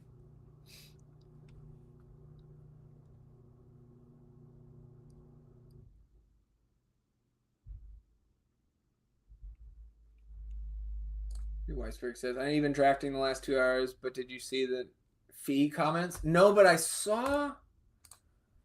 Let me hop on the Twitters.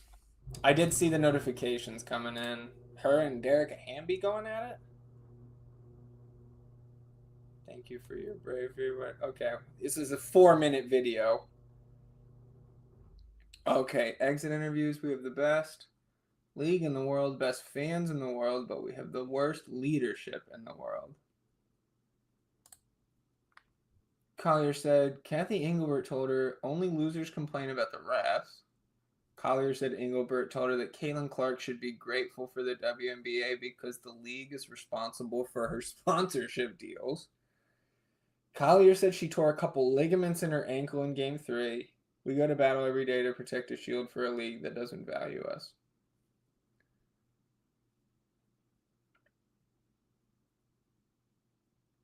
Well, yeah, killed the commission. Yeah, I mean, Engelbert told her the players should be on their knees for the media rights deal. Oh, thanking her for the media rights deal.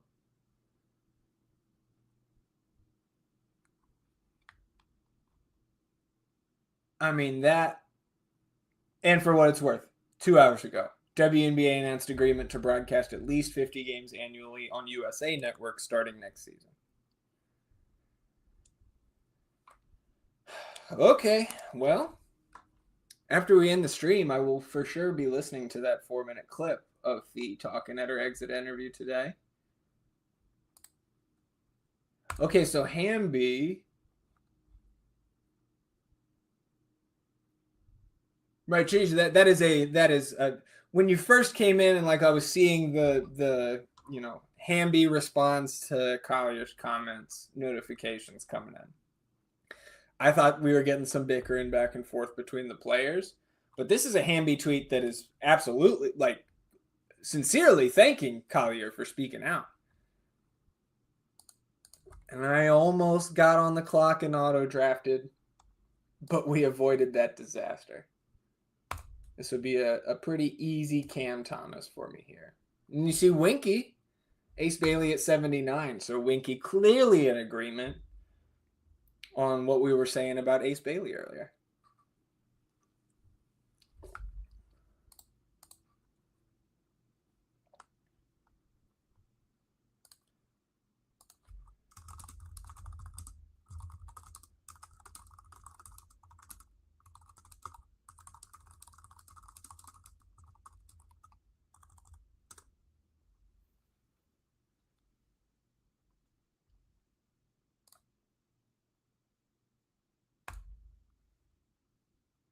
All right, here we go. Weisberg saying, how are you approaching Anthony Simons here? Clearly not taking him over Cam Thomas. But he would be, for me, just in that range, right? Cam Thomas, Steph Castle, Anthony Simons. If you took him, again, I would not take him over Cam. But if you want to take him over Castle, you want to take him over Nemhard, perfectly fine with that. What do you know, right? Because Weisberg, like you're very, very tapped in with the C's. Oh shit. Jaden Ivey again. Almost did it. We avoided another auto draft. I think the big concern about Simons is that he doesn't end the year on the Celtics. And from a fantasy perspective, we probably want him to, right? Just because of the opportunity that's going to be there. Yeah, almost 2 auto drafts in a row. It was bad the first draft, Mike. It was bad because I drafted Chet in round 3. I think it was round 3 and not round 4. I auto drafted Hartenstein later. So Simon's Media Day comments were funny. Well, now you're sending me all over the place here. For E. Simons. I play defense when I want to. Well, you might get executed by Joe Mazzulla for saying that. Okay, Anthony Simons says Mazzulla told them on defense you're not as bad as people think you are.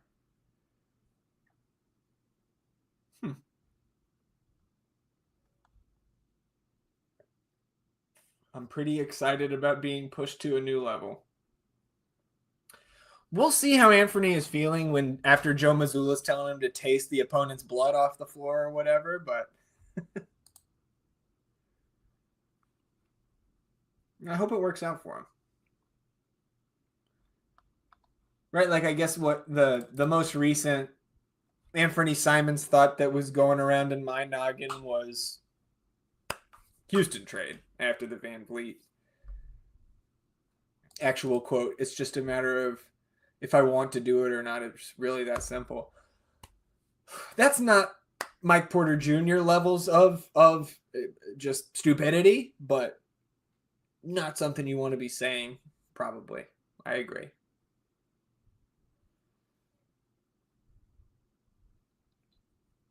So we're into round 9 here. You can pull up the board. So Winky grabbed Porzingis, and that's something I think I said, weird situation there in Atlanta.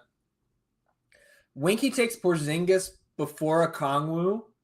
I don't think that's how the ADP is shaking out right now between those two.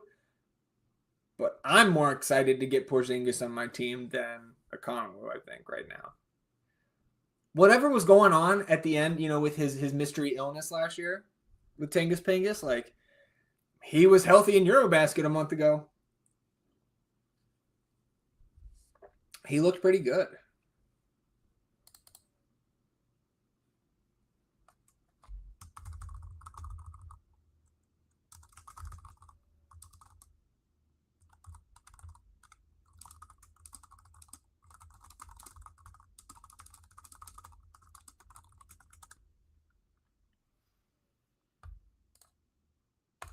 Don't love Paul George at 85. Yeah, I agree. It doesn't feel great. I compared before you were here today, Weisberg. I compared my stance on Paul George to this point of the preseason to how I was treating Chris Middleton last year in August and early September. That came back to bite me. I have very much cooled on taking PG there, and again, like, also to bring it back around to Ace Bailey there. I've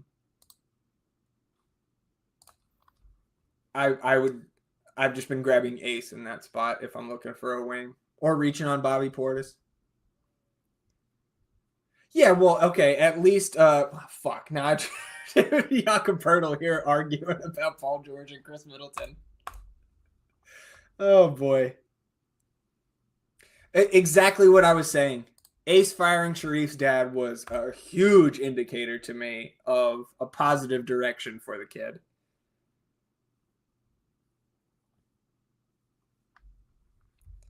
So, even with this auto draft, much better than that Hartenstein one from last draft, because Jakob Pertl, 9 picks after ADP. I needed a big here either way, and that was my highest ranked guy left. So, no harm, no foul.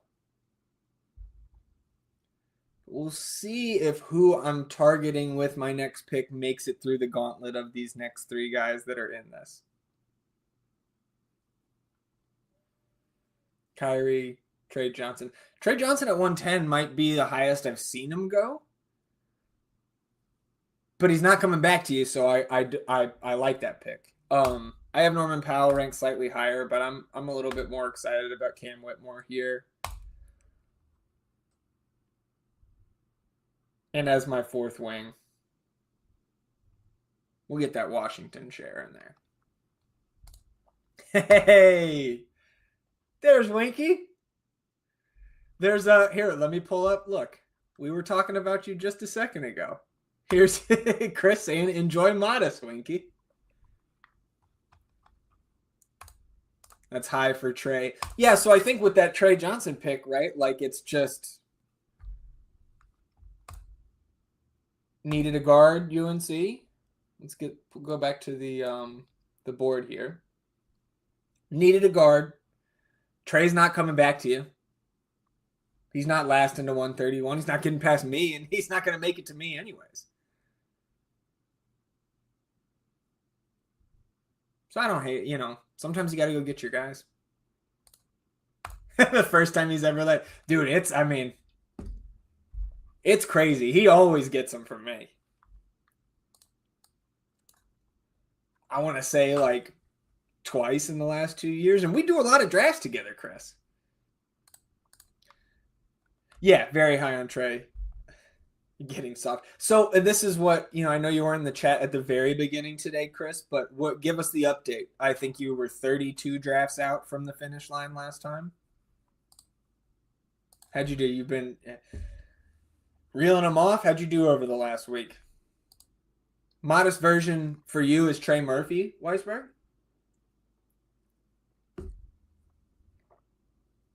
I could see it. I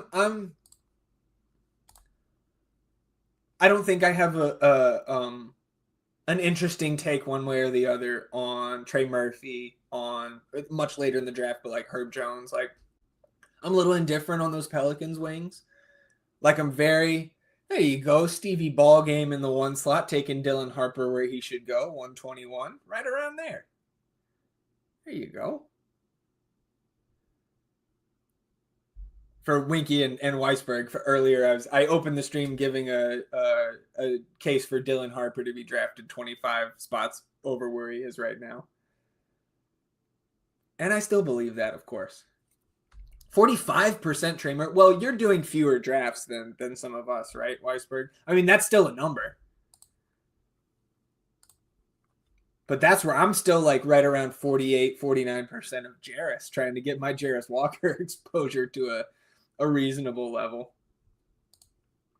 25 left on Underdog for Chris. Took a break for a couple days, hoping to get. Dude, I was saying earlier, man, the lobbies I've been in later in the evenings, especially during like a Monday or Thursday night football, those have been really nice.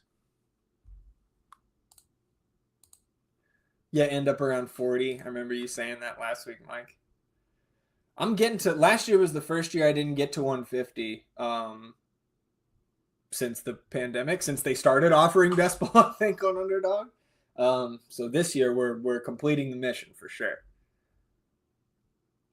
All right, we're coming back around. I've got the 442 here. Winky on the clock, 253. Maybe a Bub going here? Or Pods? I think Bub is going to be Winky. Oh, Beal. Okay. I don't hate that.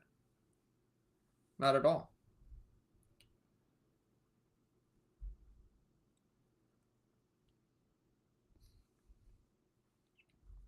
I think we're going to go with a wing here.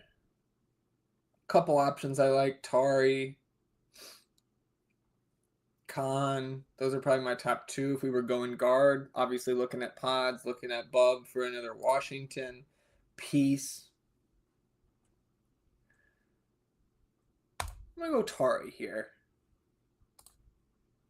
This is definitely the least amount of Tari Eason that I've had in the last 3 years.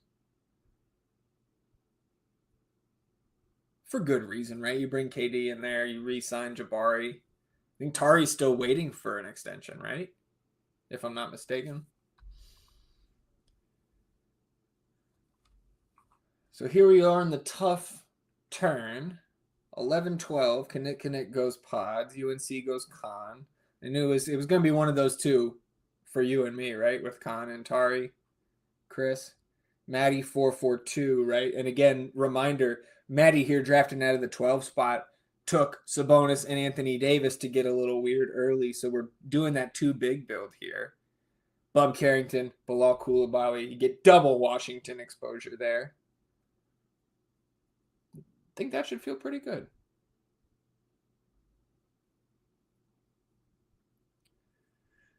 Now, I talked about, I think in the first draft of the day, talking about my love for Colin Sexton right around this range. Because I have LaMelo in tow, I think it's very, I'm not looking to do that Fox Harper thing with, and again, I'm not looking to do the Fox Harper thing very much at all, but trying to stand on the Harper take extra strongly earlier. I have LaMelo already on this roster, so I'm not going to be a Colin Sexton here as Kinnick grabs Santi Aldama as Chris grabs Nick Claxton. So it could be a Drew Holiday, right? We talked about Scoot Henderson earlier. I grabbed him on the first team. With that injury, Drew probably starts the season at the 1 there. Probably in line for a little bit of a usage bump on this Blazers side. That said, I'm going to grab the recovering DeJounte Murray as my 5th guard. Again, we're not expecting to get anything out of him till I don't think there's an official timeline, but I would think January is probably a safe bet there. And anything before then, anything before New Year's, I think is house money with a DeJounte pick. And assuming he can come back to, we'll say 80% of what he was before he went down, fantasy-wise, Trey, LaMelo, Cam Thomas, Jaden Ivey, DJ Murray. Feel pretty good about that backcourt. Winky goes Dante DiVincenzo. Somebody that I think I need to probably pick up a couple shares of here in the second half of draft season. I've not had a lot of Dante. And I want to say, if Winky's still around, I want to say that first draft we watched Winky out of the 1 spot, that he waited on guards as well in that one, if I'm not mistaken. Or maybe he waited on wings and loaded up late. But you see here, Winky Wright goes Cade in the first, and then starting to fill up on guards 10, 11, 12 with Edgecombe, Beal, Dante DiVincenzo.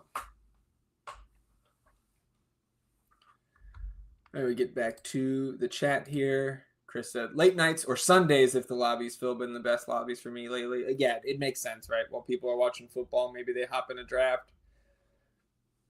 Or the people who are regularly in the rooms like us, not watching football, not drafting those days. So that's a good idea. Weisberg says, bit of news I don't think I mentioned. In a fantasy league for football with KD and Jason Tatum. Oh, that's pretty good. I mean, you beat KD last week. You got Tatum on the schedule in a few weeks. I'll say this. I'm going to set the bar high for you, Mike. I think you should beat those guys. Because both of those guys should be focused on their crafts right now. And not on their waiver wire, probably. And here's Winky responding here. And this is, I think, very important for anybody listening live or on the rewatch, right? This is something that I've kind of danced around through going back years of doing these preseason streams. But this is something that I think, again, everybody, you don't have to take my word for it. Winky, one of the best players in the industry. Winky, the guy who took home first place and I think second on DraftKings last year in their best ball tournaments, that your roster builds, right? It's good to have the discussions about different roster builds. How many bigs do you take? When do you take them? This and that. But Winky here saying it's all room and schedule dependent. So in this draft, right, no one left me any guards that he liked after he grabbed Cade in the first round.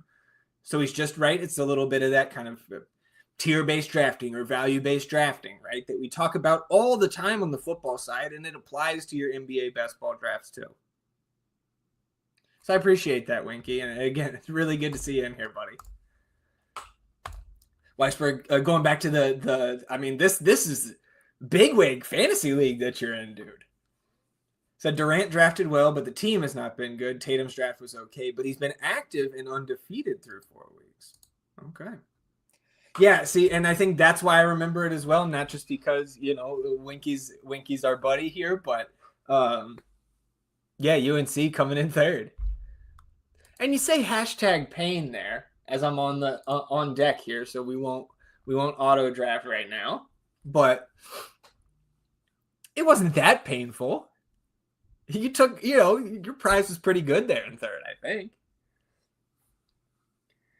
I mean, this might have to be.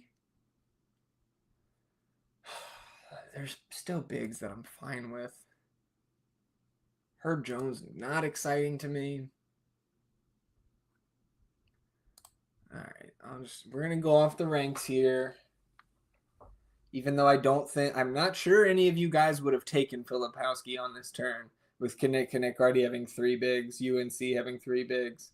Maddie doing the 2 big build, but again, if you drop a guy like Filipowski to 157, maybe Maddie's taking a 3rd big. So we'll stick to the big discrepancy, not just in the ADP to where I get Filipowski at 153, but my rank is even higher than his ADP. So we'll stick to the ranks right here. Yeah, the most pain I've felt ever winning $32,000. Yeah.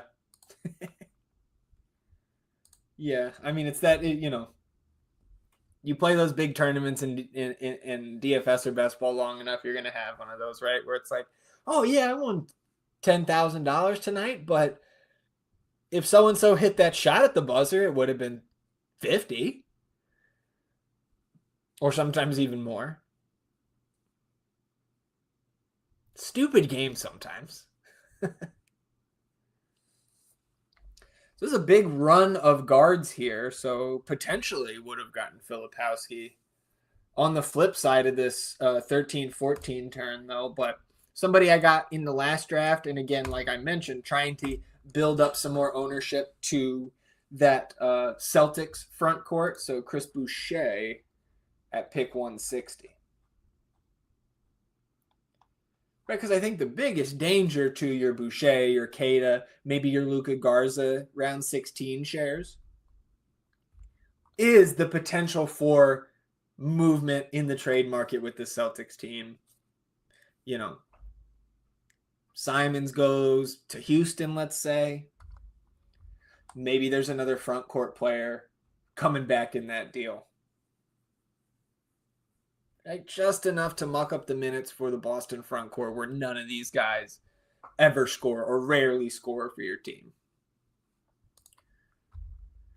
Yeah, Xavier Tillman might be playing real minutes. Okay.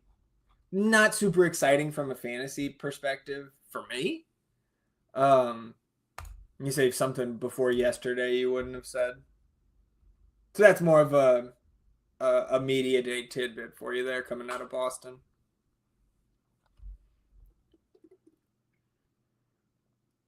Tatum at 161.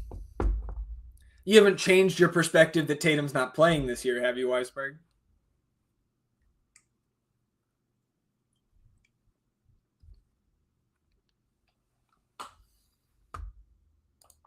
Yeah, no, he ain't playing. And, right, like, even if you, like, let's say you and I end up wrong and Jason Tatum plays some NBA regular season basketball this year. Is he going to play at a time that makes a difference for your best ball team? And when he steps on the floor, is he going to play enough minutes to ever be in your top scoring lineup? No and no. Emphatically, right? Everyone I've spoken to internally doesn't want him to come back. Yeah, I imagine so. It's a gap year for Boston, and that's fine.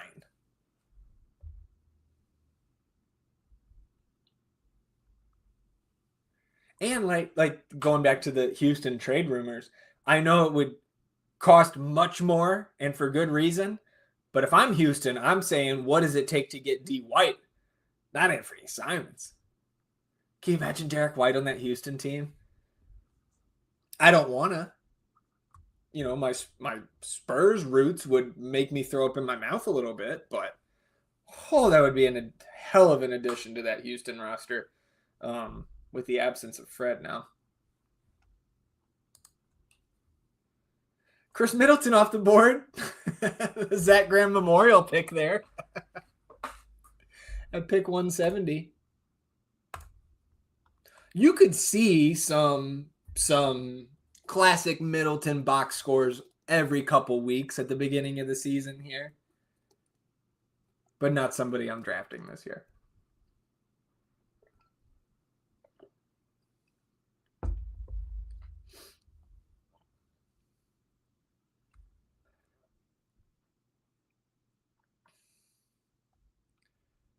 We'll run through some of these rosters in a moment as I'm in the hole for my second to last pick. We had Jarrett in the 3 spot, 573 with 1 pick to go. SGA, Reeves, Scoot, Jalen Suggs, Keyshawn George in the backcourt. Jalen and Jalen up top on the wing with Trey Murphy, Keegan Murray, Jabari Smith, Aaron Neesmith, and Ron Holland. And his 3 bigs, Derek Lively, Jarrett Allen, Alex Sarr. That's out of the 3 spot. Jarrett with another solid draft here. Dylan Gabriel expected to start week 5. That's a London start, isn't it? As we're back, this is having DeJounte and getting my guy Jeremiah Fears doesn't feel super optimal, but to me, that is by far the best kind of home run swing here at guard of the guards that are left. And of course, Fears, right? Upside not just before DJ comes back, but if the Pels find themselves in another tank situation, it should be the Jeremiah Fears show in the Big Easy. And he's not K'd at 178. I like that. UNC, thank you for taking Jarris from me. Fear's not starting, though, right? Not to start the year. Pels can't tank. They owe their pick to Atlanta. Yeah, but also, they're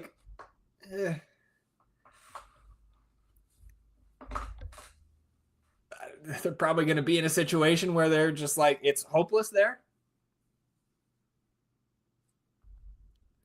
Please take Jarris. That's my line. That is my line.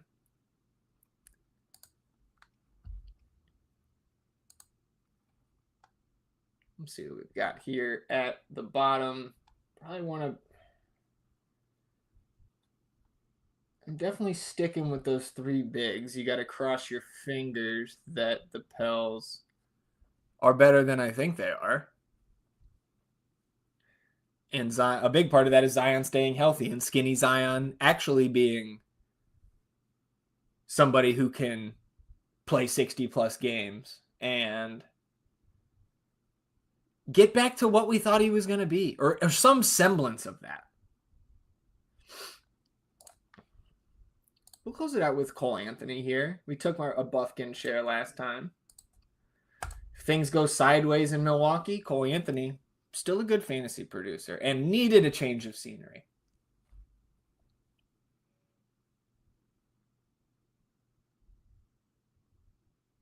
Man, there are a lot of names on this Pelican squad for being such a shit team.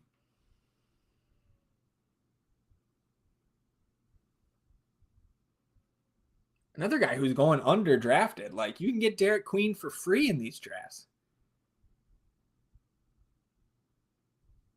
I know he's another guy that's hurt right now in camp, but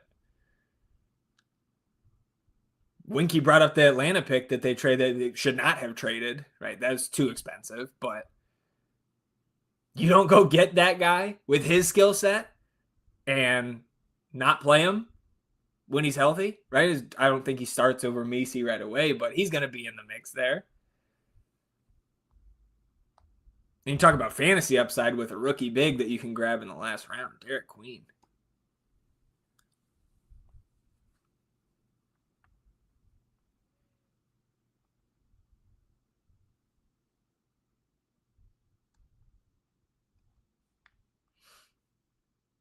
So closing it out here, that's everybody. Jarrett's making his last pick here. 5'7" maybe going to be a guard at pick 190. So in addition to his team that I read out before making my last 2 picks, let's see Colin Murray Boyles going in this draft again. There you go. So Jarrett closes it out with Tyus Jones. Winky in the 7 spot this time, 6'7" went Cade, VJ, Brad Beal, Dante DiVincenzo, Yegor Demon, and Kevin Huerter. Got to get those Bulls guys in there, right, Wink? The 7 wings, KD, Jimmy Butler, Modest Buzelis, Ace Bailey, John Collins, Nikola Jovic, and Sadiq Bey. So back-to-back Sadiq Beys for Winky. I wonder. So again, like Sadiq Bey gonna maybe muck up that wing rotation for a Trey Murphy or a Herb Jones. Not that he's gonna go, bonkers with this Pels team, but maybe the minutes upside on those guys is not as rosy as we think. I was 7-6-3. Trae Young, LaMelo, Cam Thomas, Jaden Ivey, DJ Murray, Jeremiah Fears, and Cole Anthony in the backcourt. On the wing, Scotty Barnes, Laurie Markkinen, McCall Bridges, Cam Whitmore, Tari Eason, Chris Boucher. And the three bigs, Kyle Filipowski, Jakob Poeltl, and Zion Williamson. Then the turn of death, Kinnick at the 10 spot, 6'6'4". On the wings, Amin Thompson, B.I., Bobby Portis, Andrew Wiggins, Herbie Jones, Karis LeVert. Four bigs, Nimiush Keita, Santi Aldama, Nick Vucevic, Evan Mobley, and then in the backcourt, Devin Booker, D. White, Anthony Simons, Devin Vassell, Pods, and Marcus Smart. Chris in the 11th slot, 7'6'3". On the wings, JB, Denny, Oscar Thompson, John Kuminga, Con Knipple, and Jarris Walker. In the backcourt, D. Fox, Zach LaVine, Kevin Porter Jr., Trey Johnson, Ty Jerome, Walter Clayton, and Terrence Shannon. Love that Terrence Shannon in the 16th. Three bigs, Şengün, Klingon, Claxton. Maddie does stick to the two big build, going Sabonis and Anthony Davis at the 1-2 turn. Then his 8 guards, Garland, Castle, Nembhard, Kyrie, Bub Carrington, Jalen Wells, Dennis Schroeder, and Anthony Black. 6 wings, Julius Randle, Brandon Miller, Kawhi, Reese Shea, Bilal Coulibaly, and Jeremy, I'm starting, Grant. A very, very good draft there, y'all. Always a tough chore to be drafting with so many sharp minds in here. Always appreciate the discussion in the chat. And so, again, on the way out, reminders about our best ball content here at FTN. Top 200 rankings, always free at ftnfantasy.com. Got a little impromptu update to those ranks here this morning. Every Friday, those ranks get an update leading up to the season opener. Bi-weekly articles, best ball diary from yours truly every other week at the site that is behind the paywall. These live streams, 1 p.m. Eastern, every Tuesday leading up to the start of the season. If you haven't signed up yet at Underdog, you're watching this on the replay. Again, you go sign up at Underdog. You can download the app or you can go on your desktop. You sign up using the promo code FTN. You play just $5. They're going to give you $50 in bonus funds. That's good for a handful of double dribble drafts. So I think that will do it for me, everybody. On your way out, right, didn't talk about this throughout the stream, but if you haven't subscribed to the YouTube channel here at FTN Fantasy, you're going to want to go ahead and do that. And if you don't want to do it, you do it for me. Right? You do it for me to keep coming back every week. You subscribe to the channel. You hit the thumbs up on the video. It helps us grow the channel. It helps us grow the site. It helps us grow these best ball streams that we love so much here in the preseason. Looking to have some guests on in the month of October leading up to the season. So we can all be looking forward to that. And I will see all of you back here next Tuesday, same time, same place for some more drafts. Enjoy the rest of your week, everybody. By this time next week, we will have preseason games to talk about. Best time of the year, my friends. Appreciate you stopping by. We'll see you next time. Goodbye.